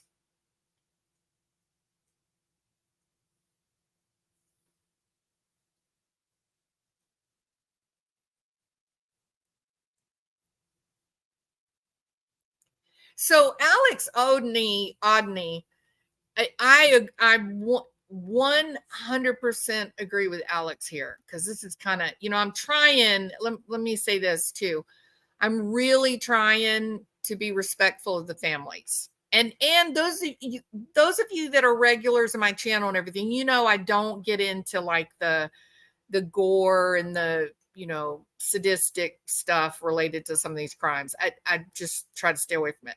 So that's what I'm trying to do right now is be very careful about the description of the crime scene and whatnot. But specific to this argument, it was this some type of ritual sacrifice. There's one fact that it's beyond dispute because it's in the police report. The first people on the scene, the photographs before they moved the bodies, it's there in black and white, right, Alex? And Alex said it. This is it right here. Abby did not have a drop of blood on her. How do two young women get slaughtered in a matter of minutes in the woods and not be covered in the resulting blood? Right there, that one fact, Alex is exactly correct. That one fact, that's the question that will keep you up all night. How was that possible? How was that possible that this young lady did not have any blood on her? If this happened, if this scene, these two murders happened the way that we were told they happened pre-Richard Allen arrest, that it was just a madhouse, it was just a impulsive, violent, spur of the moment, opportunistic, crazy man. How do you have one of these young ladies, not a drop of blood on her, her body arranged in a very specific, form that matches tarot cards? How does that happen? In a opportunistic, out of control event. Hounds, welcome. So good to see you. Thank you so much for being here, Hounds. I appreciate you. So I'm going to be with Alex on this one. That is the thought. That is the one fact out of this 136 pages. That fact right there makes it impossible for me to say, there's no way this was ritualistic.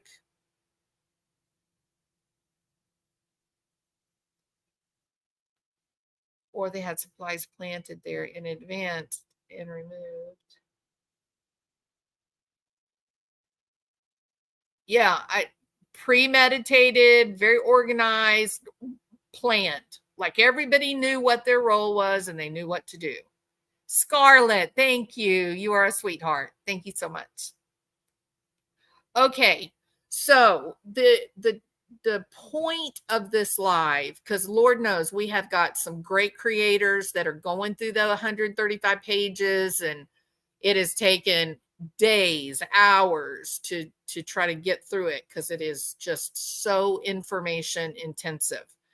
My goal in this live was to really sort of get at that heart of that question. Could this really be real?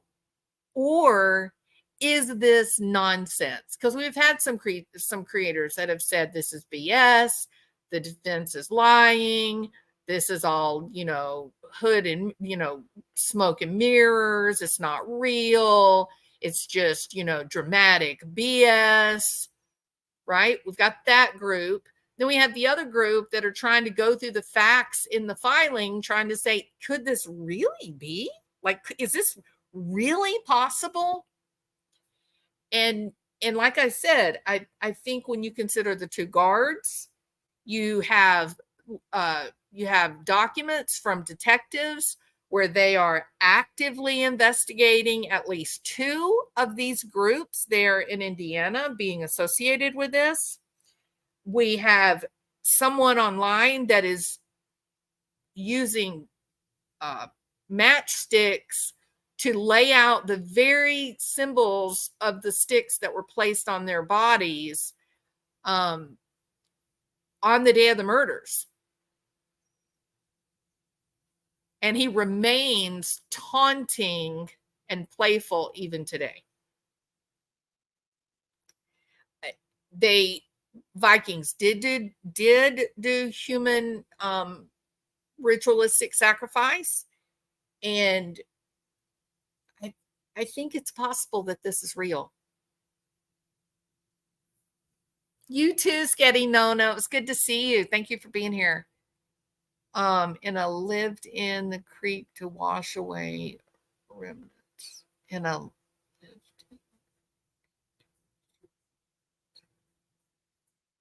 Dexter style, or they were taken somewhere else. I still think they were taken somewhere else, Sketty Nona. And I said that in the beginning with this. I always felt like the road down the hill at the bottom of the hill is so blatantly there. I don't know how to ignore that road.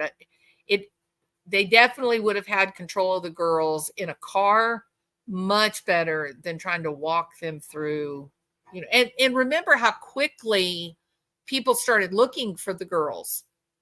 So we're now after everything that we found out about the crime scene, that's a far reach to ask us to believe that while they were going through all of this ritualistic activity, people are looking for them, calling for them just within 100 yards. It's very hard to believe. Pineapple Princess, how are you? I know, right? It just seems like each horrific crime, I just think, how can it get any worse? And it does. Just keeps getting worse. It's the craziest thing. I think a creek is where that blood evidence disappeared in another big case. Yes, Sketty Nona. Wonder motive why Greg Ferenczi killed by prior corrections officer Shane Meehan. Ferenczi, one that pursued ritual theory. Meehan on trial for this October 30th. Really? I did not know that the trial was October 30th. Wow. Yeah, that's another thing that really hasn't been talked about too much. You've got two correction officers that have been murdered, killed. And they were two people looking into the connections with the Odinite religion. And again, the sheriff that they have right now today, shady business. If you guys think that, and I'm not going to say the sheriff's name, but we all know who we're talking about because it's in the court filings. If you think the sheriff today is shady, put a 1. If you think it's all much ado about nothing, put a 2.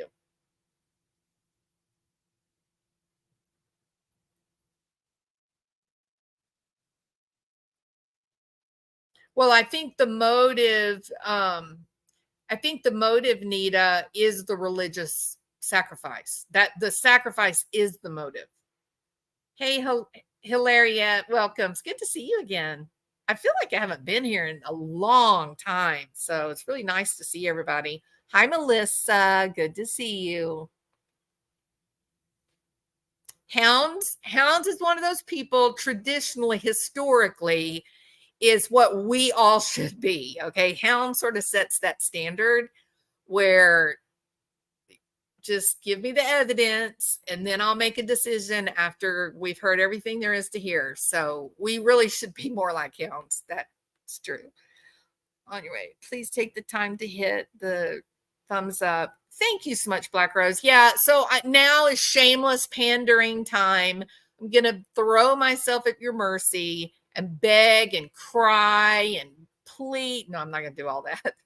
But if you did enjoy the live, would you please give me a thumbs up, because it helps me get into the algorithm, and I have not been here in a long time. So my part of the algorithm is DOA. And if you have not subscribed, I would absolutely appreciate your subscription.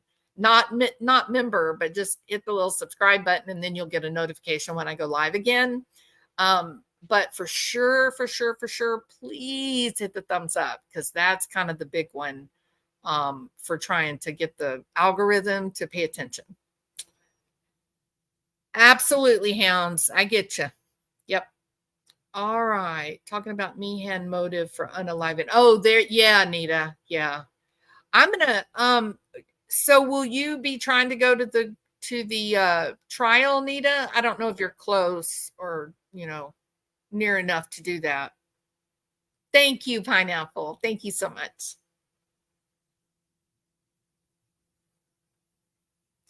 Perhaps he himself studied the Odin and acted on it. Absolutely, hounds. That's right. Sure. But I think at the very lowest standard of impact, the question is the information that was in the filing. If the evidence turns out that it stands up when they have their hearing and it's good and the judge is happy with the evidence and accepts it, is this going to be enough to create reasonable doubt for Richard Allen? Because that's really what we're looking at. We're not looking at, oh, we got to arrest another person, or we have arrested the wrong person. What the real question is when they go to that Franks hearing and the judge looks at all the evidence and says, okay, I accept this, we're going to let this in or whatever. Is this enough? If it even goes to jury trial at that point, is it enough to make a jury have reasonable doubt? What do you think, hounds? Specifically, you too, Gregory. I appreciate you. Thank you for being here. Oh, Cinnamon, I just love snark. You know that. Okay. So hounds, because you are one of those kind of really discerning people, you sit back and you wait to sort of get as much information as you can. Do you think what you've heard so far could be sufficient to create reasonable doubt?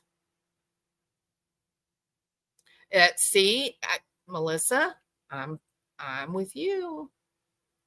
I think this is enough, but then if I take it further, if I go beyond just that basic, I think he's going away for a long time. Okay. If you just take that basic standard of, does this create reasonable doubt? I can say, yes, it does create reasonable doubt. But then I go one step further and say, but wait a minute, even if we do have a bigger group that's implicated, it still doesn't absolve Richard Allen, because he could be part of the Vinlanders or the Odinites. He could be a part of it. That is why he was actually there that day, was to fulfill whatever part in this role, this plan, whatever his part was. So I don't think it gets him off, But I think it does lay a pathway for a lot more arrests, I think. So, yeah, this is complicated stuff. This is crazy. And we're kind of intrigued by it from an academic, perspective. But the families of these girls, this is the worst case scenario, right? Do y'all think, if you agree this is like a worst case scenario for them, put a 1. If you don't think it really matters to the families that much, put a 2. Thank you, Jules. Always great, interesting commentary. Prayers for Abby and Libby's family. Thank you so much, Sundown. Alan admits that he committed the murders of Abby and Libby. Yes, he did. He told his wife that he did it. Yep. Yeah, this is a worst case scenario for the families. They just want this thing resolved. They want to feel like they know what happened and that the perpetrator is finished, that there'll be no more hurting other people, right? And this just made it just crazy, just terrible. All the uncertainty came back. It's really awful. And maybe, maybe that's why the cops wanted to stay away from this particular theory. Maybe the cops just wanted to stay away from this particular idea because trying to protect and prepare the family. So maybe. I believe the grandma knew before. Do you mean Becky, Patty? I believe the grandma knew before about this cult. Maybe. I guess you're talking about Becky.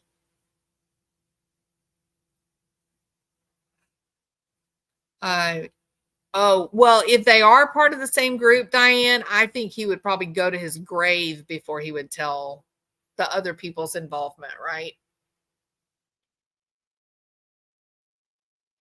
Yeah. It's a tragic, terrible to be one of their family members. This is the worst. It's really, really sad. Okay, y'all, this has been a very long live. I have really enjoyed talking with you guys. And I think we're in the rabbit hole, aren't we? I mean, this is a big one. This is crazy. So, also the Meehan trial on October 30th, we'll have to really, really pay attention and not let that slip by us too, because that's going to be to see what kind of evidence they have and whatnot. That's going to be pretty interesting too. Russ Duffer. What does Russ Duffer stand for? Dust ruffle. Russ Duffer says it's nonsense. Thanks for approaching details objectively. Made a great live and great conversation. Thank you, Nita. Appreciate it. Russ Duffer wants you to know he is definitely in the nonsense category. All right. So if you think this is nonsense, put a 1. If you think it's a real possibility after everything we covered today, put a 2. And let me just kind of see where everybody falls on this. Yeah. Cinnamon says, Alan knows who is waiting for him in prison. His lips are closed. I would agree, Cinnamon. Absolutely. If this thing is what it looks like. Thank you, Sundown. It's good to have you. So possibility. All right. Possibility. Russ is in number 1. Hey, Laura. Nobody has a Scarlet as a 2. Looks like everybody's a 2 except for Russ. Sorry, Russ. You may get the last laugh though, Russ. You may be the one, saying told you so once the Frank's hearing happens.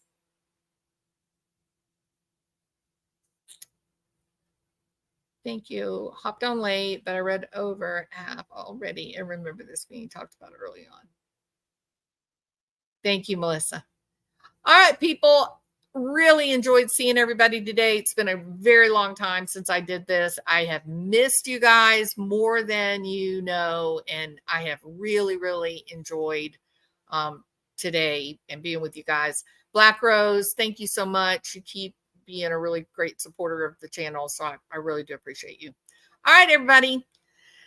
We will do this again. Not sure when I'm going to be able to. I'm going to try really, really hard to be on tomorrow, but it may actually be Sunday. Okay. But one of those days we'll be back. And until then, you guys be awesome. Talk to you later.